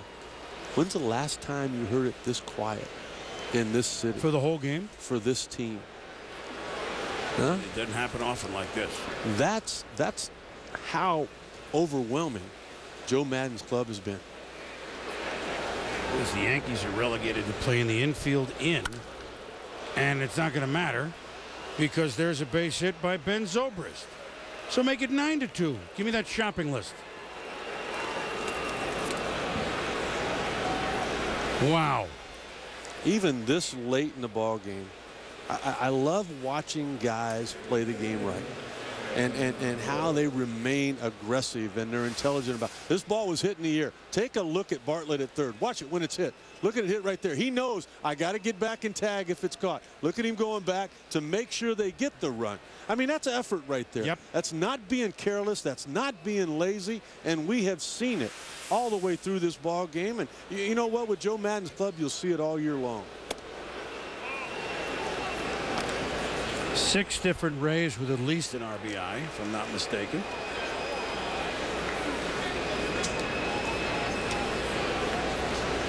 Bartlett has 2, Jaso has 2, Longoria 2, 6 others have 1. Joe Girardi's done. I mean, 6 total. There's nothing more he can do as a manager. We can watch. You're not going to bring Mariano Rivera in. Jaba's not available. Chan-Ho Park is not coming into the ball game. You don't want to use Robertson. You might need him for tomorrow's game. Marte's still down there. You'd like to hold off on him.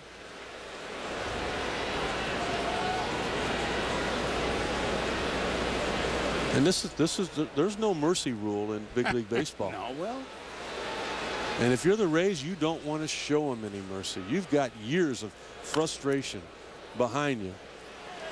I'm just telling you, a lot of these games between these two teams, and I'm going back to 08 when the Rays became good, are high for teams that pitch this well. I'm going to have to go look maybe during the break at the scores. But there's just some high-scoring games. Well, and blowouts, you wouldn't think so. You know what? You can go back to the first start of the year against these Yankees by Wade Davis. The Rays got blown out 10-0. Yeah, but didn't they win a huge score on their opening night against the Yankees to open that series? Let me see here. 9-3. And then 9-3 Tampa Bay, 10-0 Yankees, 7-3 Yankees. Now this is 9-2 at this stage. I'm telling you, last year, each team had double figures a couple of times, most notably down in the Trop. But I don't know why. So all the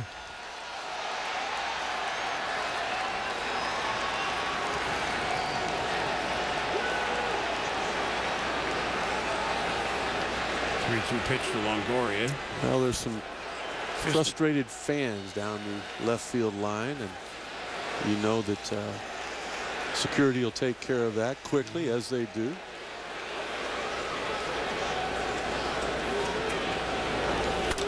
Oh, right up the middle through the wickets of Melanson.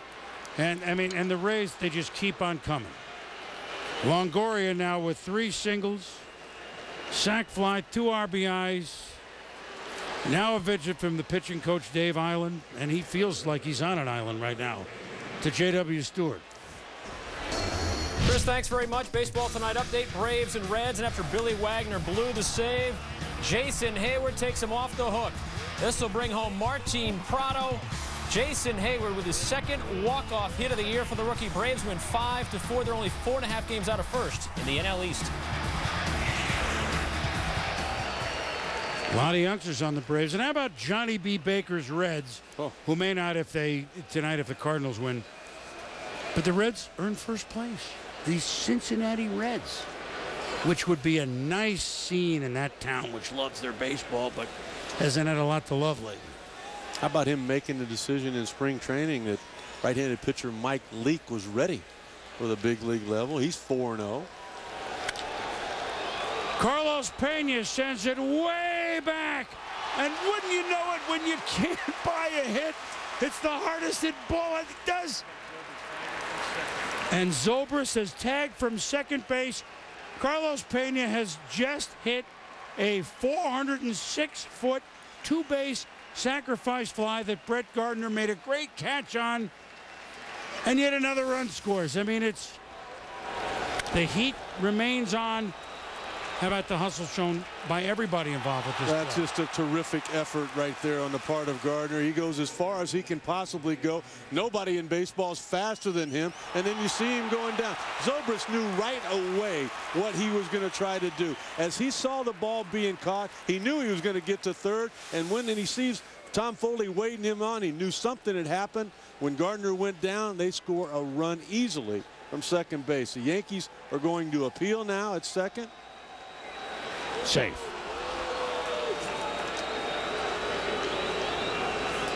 So a 4 spot here in the 8th makes it 10-2. You know what I love about that more than anything? Zobrist saved Carlos Pena an 0 for 5 with no runs and no RBIs. You know what? You sleep a little bit better with an RBI. You do. You know, tomorrow when you look in the box score, I mean, you got an 0 for 4 with an RBI. That beats the heck out of 5 and all zeros. And that's all about hustle. And as you say, you know the guy's in a slump when you just clobber one and it's caught like that. It's the only one that didn't reach base, but he has a ribby and laying out, but not coming up with it is Pena. And that goes into the stands for a ground rule double. I mean, is there anything they don't do here? B.J. Upton with Marty, where's that shopping list? 4th double. Well, you know what Joe Girardi's thinking. He's just hoping that his utility infielder does not get hurt playing out of position. Great effort here on the part. Probably not the best route, but you know what? You can't fault him whatsoever. He's doing everything he possibly can. So Upton with his second base hit. What's your shopping list? Well, I tell you what, you know, a lot of stores have closed now. This is the city that never sleeps. Yeah, you're right. Maybe Damaso K. Marte will have to be visited later. Oh, there's nobody up and throwing in that Yankee bullpen. No. This is. I mean, it's a store. I know exactly what. The Rays have batted around, by the way, for the second time this game. I've been in this spot before where the pitching coach comes out and he says, I don't know if you're going to win this game. I don't know if you're going to lose it. But I'm here to tell you, you're going to finish it. I've been told that more than once. And sure you have. That's where we're at.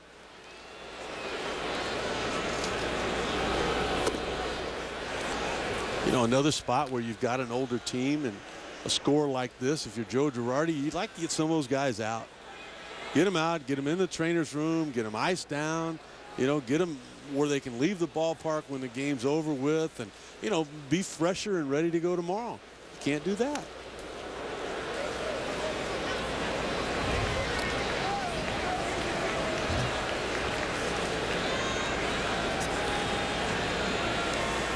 Just kind of looking at the difference. Joe Girardi had one guy on his bench in Pena. I mean, you look at what Joe Madden's been able to do. Rodriguez has contributed. You've got Capra up here now trying to do something from the right side. And a kind of a mocking cheer by the Yankee fans. Kapler strikes out, but not until the Rays strike 4 more times. Into double figures to the bottom of the 8th. 10-2 Tampa Bay. Well, the Tampa Bay Rays have done what they've done all year. They beat you in so many ways, and they have a beating on the Yankees right now. 10-2. Chris Berman, Rick Sutcliffe, our Wednesday Night Baseball crew here in the Bronx. And the Yankees now staring at an 8-run deficit, and we told you just to finish the point. 9-3 Tampa Bay earlier this year. 10-0 Yankees. 7-3 the Yankees. Those are the 3 previous scores. 10-2 Rays lead now. Last year, 15-5 Tampa Bay. 8-6, 9-7 Tampa Bay. 11-4 Yankees. 11-1 Yankees. And Elise Robinson Cano says we're not done yet. All the way to the wall. That'll be a double. 13-4. I mean, you get the pick. They just play these sort of games. Now time for our Weber Grill fan experience, Sut. Well, let's take a walk in the park as we do every Wednesday night. You come into the main concourse. Take a look at the size of this place. Everything is big here. That's right. They've got their own butcher on site here. We might stop by there later on, Boomer. There's the original numbers that were retired from the old stadium. My favorite part by far is Monument Park out there. A lot of the heroes that we all had growing up. And then, of course, the Yankees Hall of Fame. All 27 of their World Series trophies. It's a special place here, Boomer. No question. I mean, it's just come here early and you just look. And of course, they have in the Yankee Museum. They went in there last year. They have the final pitch kind of simulated with signed balls by all the Yankees. Yeah, that they can get. Simulated Larson to Berra. Kind of balls in that trajectory. Meanwhile, Cervelli grounds the short, 1 out. You know, and what I think of too, Boomer, we were talking a little before the game about 1923 when the original Yankee Stadium opened. They won the World Series. Of course, Babe Ruth was with that team. Last year, 2009, new Yankee Stadium opens up. And, of course, they won the World Series. And you know what? You know years from now, people are going to be talking about Derek Jeter in that same conversation. And the contributions that he made to this organization. It's nice to have it 1 for 1, isn't it? Yeah. 1 year, one championship. Yeah, there's a lot of symmetry in this yard. That's for sure. In the yard that they've torn down next door. And I'll tell you one thing too that was the topic of conversation before the ball game. Joe Girardi talking with Mike Harkey, the bullpen coach, and Don Zimmer, and a bunch of us. He was talking about the honor that the Yankees had when they got to go visit the White House. And I know, Boomer, you know all about that, but they were talking about going over to the Walter Reed Hospital. Mm-hmm. They got to go to the Malone House. But Joe said he left there a different person. Talking with all of our men and women at the Walter Reed Hospital and people that people that had lost an arm or had lost a leg or whatever. All Joe could talk about was he couldn't get over the commitment that those men and women have to their team, and how even with the situation and where they were at, how they couldn't wait to get back to their team. And I got goosebumps all over my arms as he started talking about it. And you could just see the passion in his eyes and what each and every person that had the opportunity to go through that hospital, what they were able to learn from it. Here's Juan Miranda up as Pena just lined short. You knew Joe as a rookie. He caught you when he was a rookie in '89 when you First guys game won the pennant. First game. And what was he like then? Smart. Hustle. Eager to learn.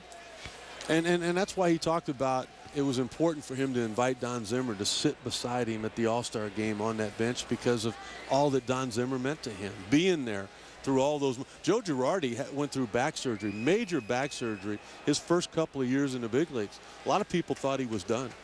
I mean, I just remember at the ballpark every day walking and walking. It was all he could do, and all of the rehab. Well, 3 World Series rings later as a player, of course, 1 as a manager last year. I mean, it was all worthwhile.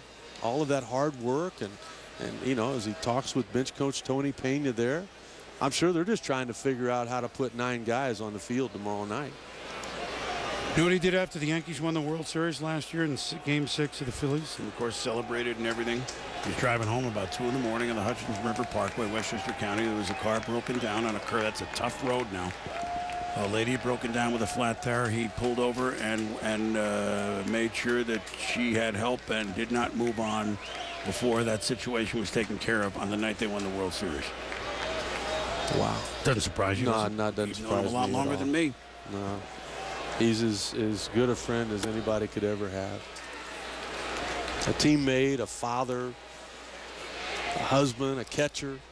I mean, you could see why they responded to him so quickly. Manager of the year in the National League when he was with Florida, had a little run-in. You know what? He's pretty committed to what he believes. And you know what? Whatever happened down there, it wasn't the place for him to be. This is. Pretty big shoes to fill.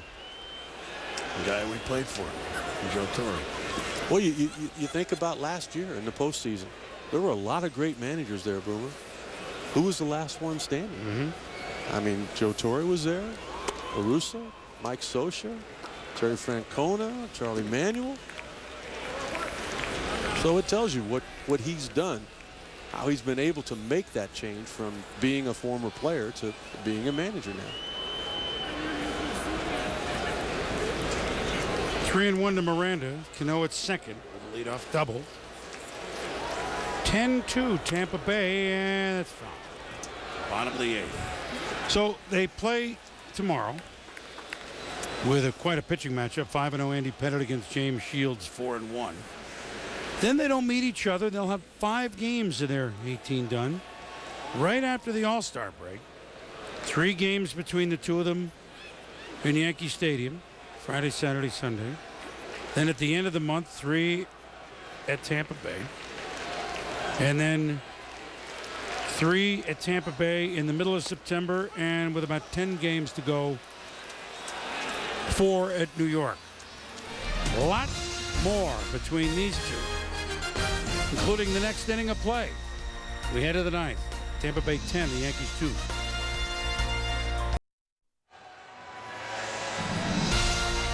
Chris Berman, Rick Sutcliffe, and our Wednesday night crew telling you about Sunday Night Baseball. Yankees at the Mets. Sunday at 8 p.m. Baseball tonight proceeding. And then Monday Night Baseball.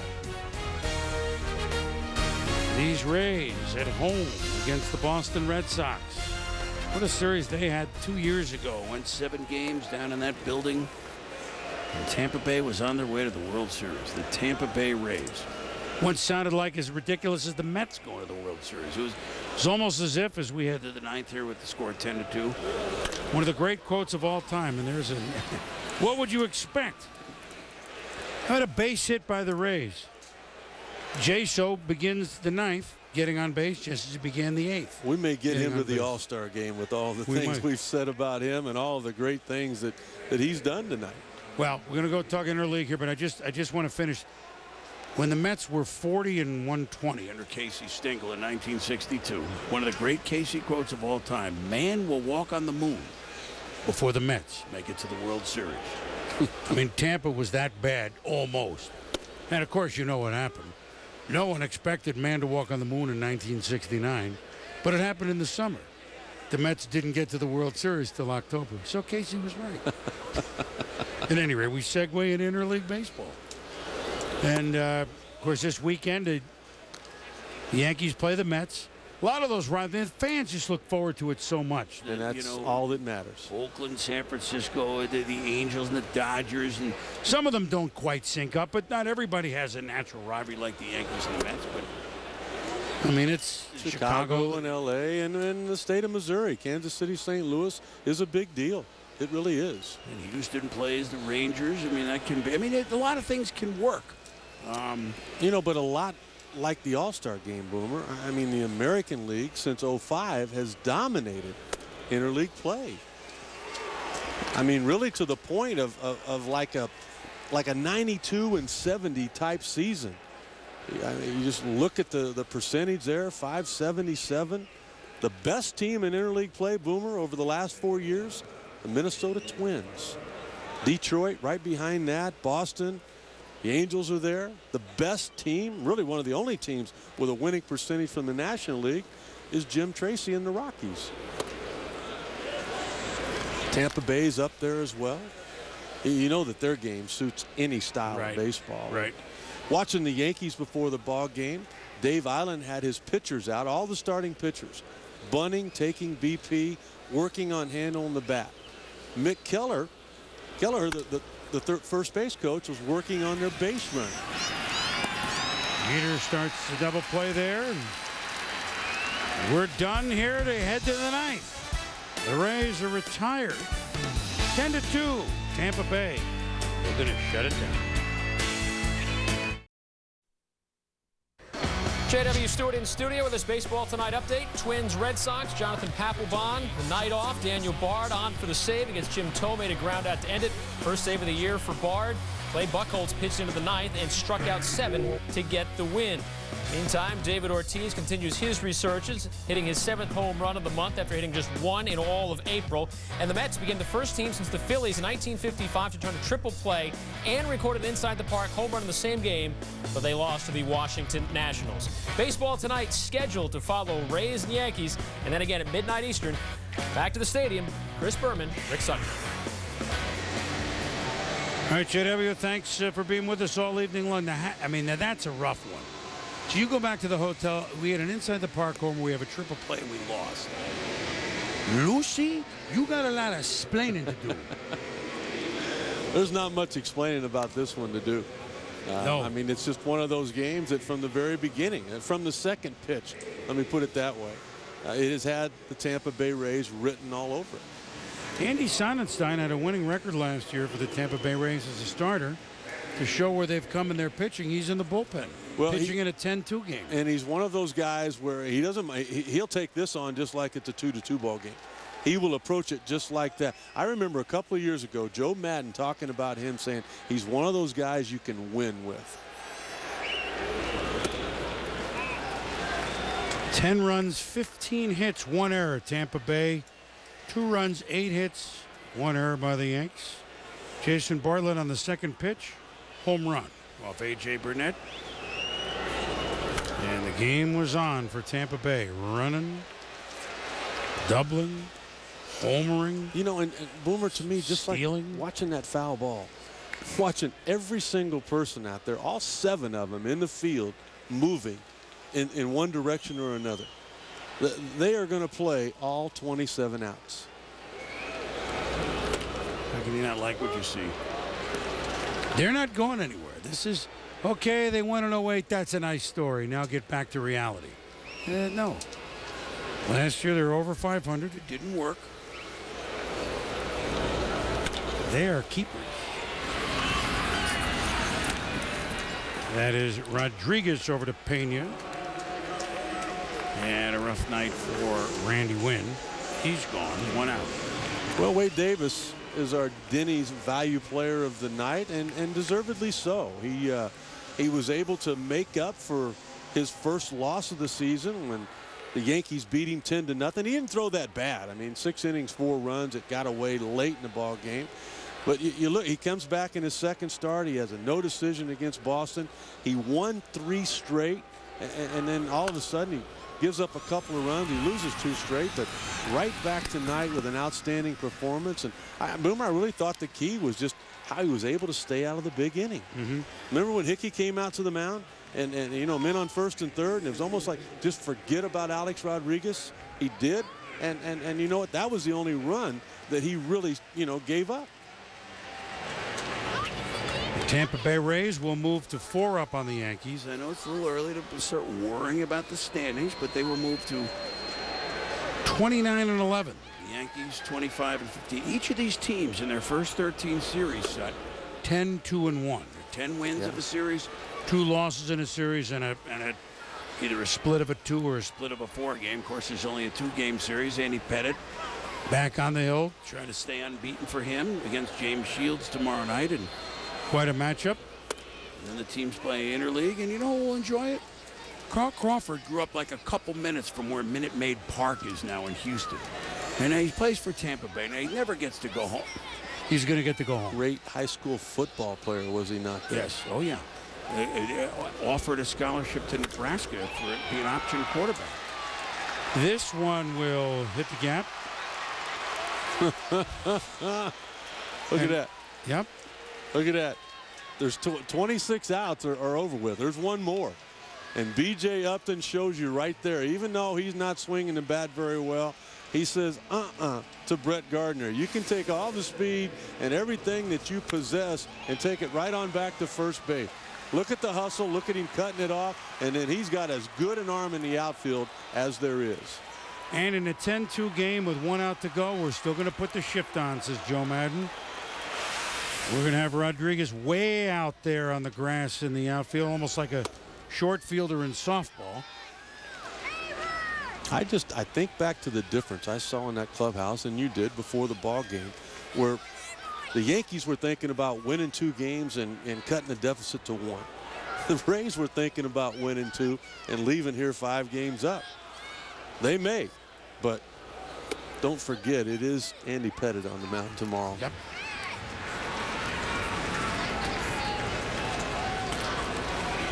Andy 5-0 on the season. Had a little elbow problem. Said it's no big deal. It wasn't in the same area that he's had problems in the past. And of course, Andy was 2-0 last year in the World Series. Who'd you pick preseason To be in the World Series, because we hadn't worked yet. What's that? I'm sorry? Who'd you pick in the preseason to be in the World Series? This coming this year? Yeah, I didn't, because we didn't work yet. Can I pick Tampa right now? No. I don't mean it like that. I mean, I'm just going back to March 31st. Phillies. Back when they acquired Roy Halladay, because that has been the big. But who else? Who do you have in the American League? Well, the Yankees. I mean, there's just, you know, and when I think about the Yankees, and I think about what, you know, what separates them, what turned this team around. 2 years ago, they don't make the playoffs, and last year they go all the way through it. It starts with the big man, CC Sabathia. It's so much fun to go into that clubhouse now. So you're seeing you picked a series rematch, which no one would say that's crazy. I mean, you know, that's the easy thing to do. We all thought Cincinnati would be a little bit better. We knew that Boston wasn't going to go away. You know what? I didn't want, just for the record. I like Detroit. I'm on the Phillies. And I picked Minnesota. I just did it. New stadium. I tell you what. New juice, new stadium. When Joe Nathan went down, yeah, I know. I thought they were going with it. I know. But you know what? We're going to be there next Wednesday night. And the way it looks, it's going to be Liriano against Pet. Another what looks to be a good pitching matchup. I'm anxious to see that. Well, you and Obi will be there. Yep. I'm anxious to see that new park. I got a nice text from Obi saying hello to you, and hopes to see you at Fenway sometime soon. He can't believe he's done announcing a game at 10:30 after the last 2 here. Yeah, we will. He does. You and he are a great team. I enjoy watching. I enjoyed sneaking in for one. Look at, and of course, they're safe. I was going to say, of course, the game ends on a big hustle play by the Rays, but it doesn't end. That's a long run for Bartlett, who started the game and almost finished it. Well, we've seen him throw Teixeira out, shoveling a ground ball on the shift to first base twice. Look at the range he shows right there, and almost, not only he takes an RBI definitely away from Alex Rodriguez, but almost takes a hit away and almost ends the ball game.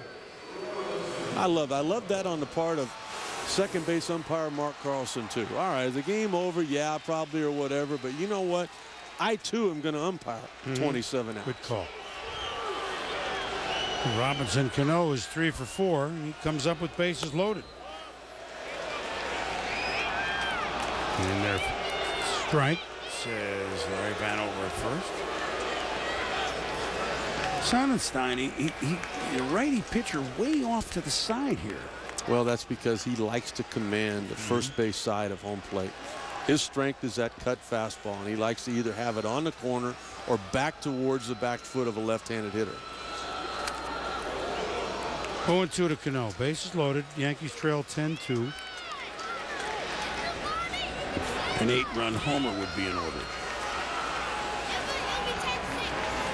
You just kind of look at what's happened tonight or not happened for the Yankees offensively. It's all A-Rod. I mean, he scored both runs. Walked and scored on a sac fly by Cervelli. He homered. Just not a whole lot of anything from the bottom part of Joe Girardi's lineup. No, Cano has 3 hits. The Yankees have 10 hits. It just doesn't seem like it, does it?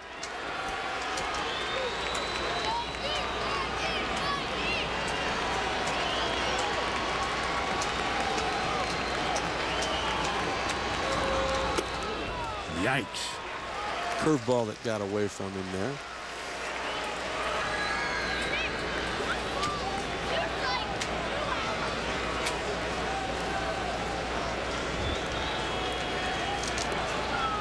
Last year, Sonnenstein. Well, 2 years ago when they win the World Series, he was 13-9. That was the winning record I referenced. Of course, there's a base hit by Cano. 1 run is in. They just go station to station at this point. So Cano, 4 for 5, and now an RBI. So hold the phone. Not done yet. 10-3 within a touchdown of the Yankees. Remember all that early work that we saw today? I think it's still today from Robinson Cano. Isn't it funny how when you put in that kind of work and all of a sudden, you're doing things the right way, Boomer, it becomes a habit. All of a sudden now you get it. You're able to put it in play later on in a ball game. Francisco Cervelli.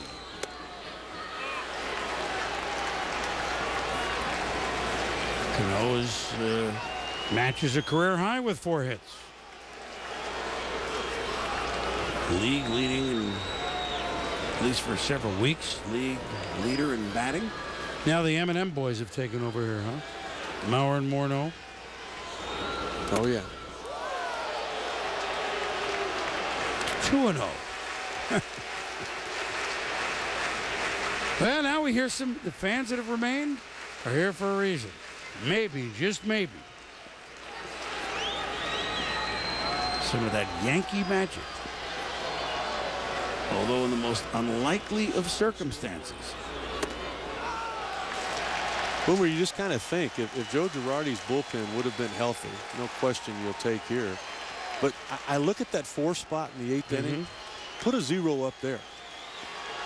All of a sudden now it's a 6-3 ball game with the winning run possibly at home plate. That's what happens when you're undermanned. You're not healthy. Jabba was not available tonight. Mariano told me he was, but I don't know if Joe would have used him or not. They're scuffling down. They are thin down there. They've got no bench, and that might have cost them this ball game tonight, not being able to manage.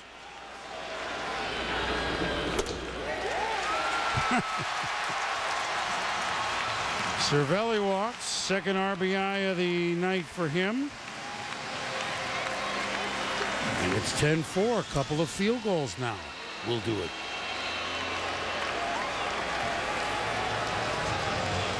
So 5 straight base runners with 2 out and none on. And the last thing that Joe Madden thought he'd have to do is to get action up in the bullpen. Benoit throwing. Well, Joaquin Benoit, who can throw gas. he told me that absolutely not for Wheeler or Soriano tonight. So, you know what? He's not as deep as he'd like to be. Now, those guys will be available tomorrow, but of course, he's going to lose Cormier. And with all of these pitches, probably lose Andy Sonnenstein for the ball game tomorrow. Look at that. They could go to 29-11 after being 17-6 in April, 12-5 the second month of the season. Ramiro Pena came in the game when Marcus Thames stepped on his own bat, running to first, Injuring his leg. Base is still loaded, 2 in. 10-4.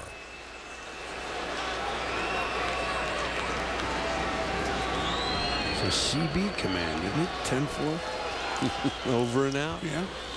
Are you Breaker predicting 1-9. something here? I don't know.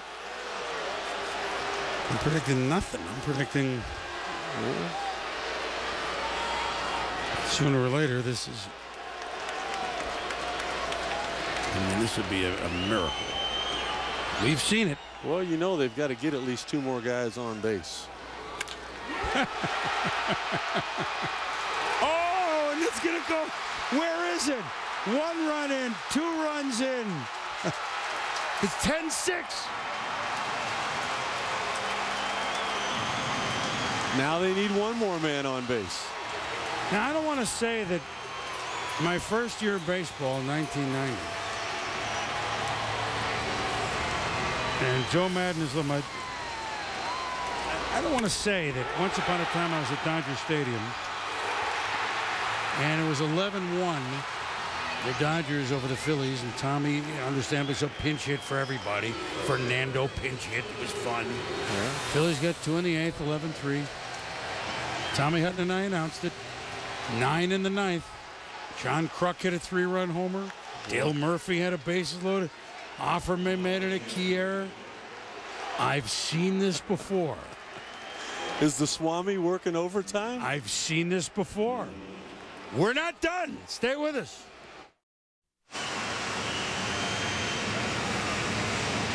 Well then, we're glad you stayed. Rays 10, Yankees suddenly 6. 4 runs home after 2 are out and no one on in the 9th. And those fans that have stayed know that they're halfway home to some history. 4 runs in. Joaquin Benoit comes on. He threw gas the other night. And how about this? This would be a save. Yeah, you've got the tie-in run in the on-deck circle.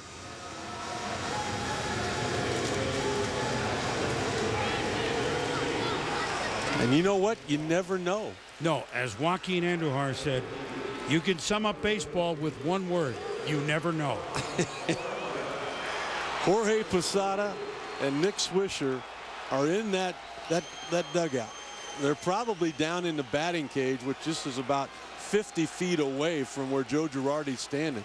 If one of those guys is able to swing the bat, and if Juan Miranda is able to get on and the tying run could come to home plate, I mean, you just don't know. That decision right now, they're trying to figure it out.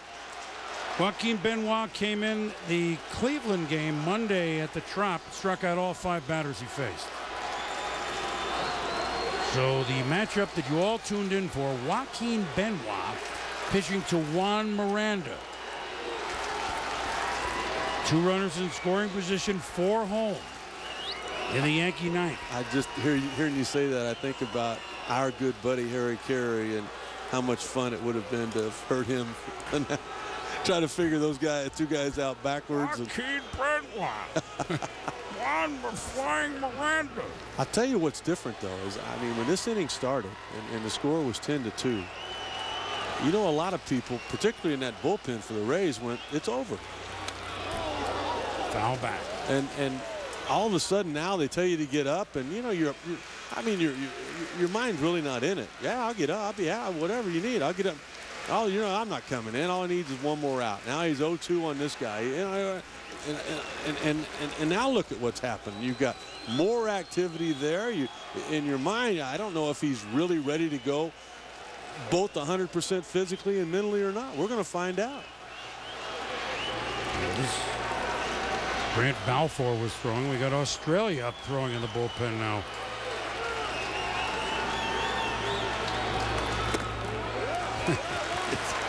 It's a ball, 1-1. They did it 36 times in this park last year. They've done it 12 overall. Home and away this year, the Yankees. You didn't really expect an AL East game to get over and under 3.5, did you? I mean, it looked like it, but 27 hits, 16 runs in this tilt. And we ain't done yet.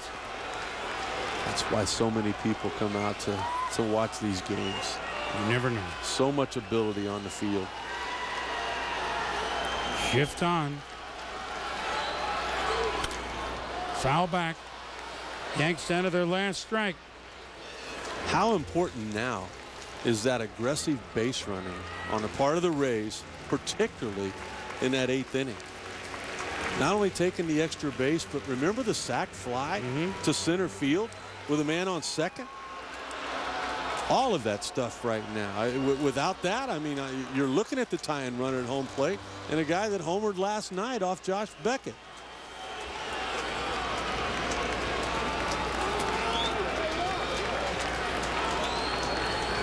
Well, basically what you're saying is that they don't do that, we're potentially looking at the greatest game ever played.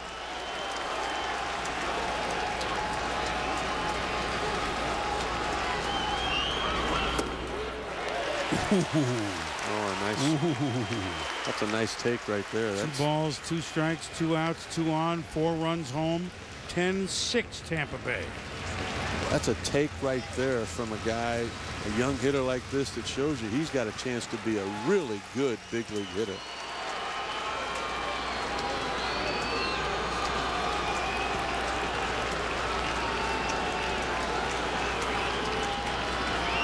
Two pitch to Juan Miranda. Swung on and missed. It's over. Yankees made it interesting. They batted around in the 9th, but who would have ever thought that you could say business as usual for the Tampa Bay Rays? They've won again, so have the best record in baseball extended to 29-11. Tampa Bay wins it 10-6 in a game in which they did so many little things, Sut, that it added up to one great big thing, another win. Well, and you know what? You can see now why they have been the best team in baseball up to this point, Boomer. They have so many ways to beat you, whether it's their power, whether it's their speed, whether it's their aggressive base running. Their defense shows up every single night. But once again, that starting pitcher taking his turn. You remember years ago down there in Atlanta when guys like Maddox and Smoltz and Glavine were saying, you know, the key is for us to take our turn? Well, that's what the Rays are doing now. Well, they're taking their turn atop the standings in the AL East and atop all of baseball. I know it's only, haven't even reached Memorial Day, but you can see is what you get with Tampa Bay. They're going nowhere. Sorry to the baseball tonight, guys. We've knocked them off the air. Sports Center's next. Boy, I enjoyed it. Nice seeing you, partner. Great to have you, partner. I'll see you in 3 months. Soon. All-Star game. For all of us on Wednesday Night Baseball, for Rick Sutcliffe, I'm Chris Berman. Thanks for watching. Tampa Bay 10, the Yankees 6. Stay tuned for Sports Center coming up. It's been a presentation of ESPN, the worldwide.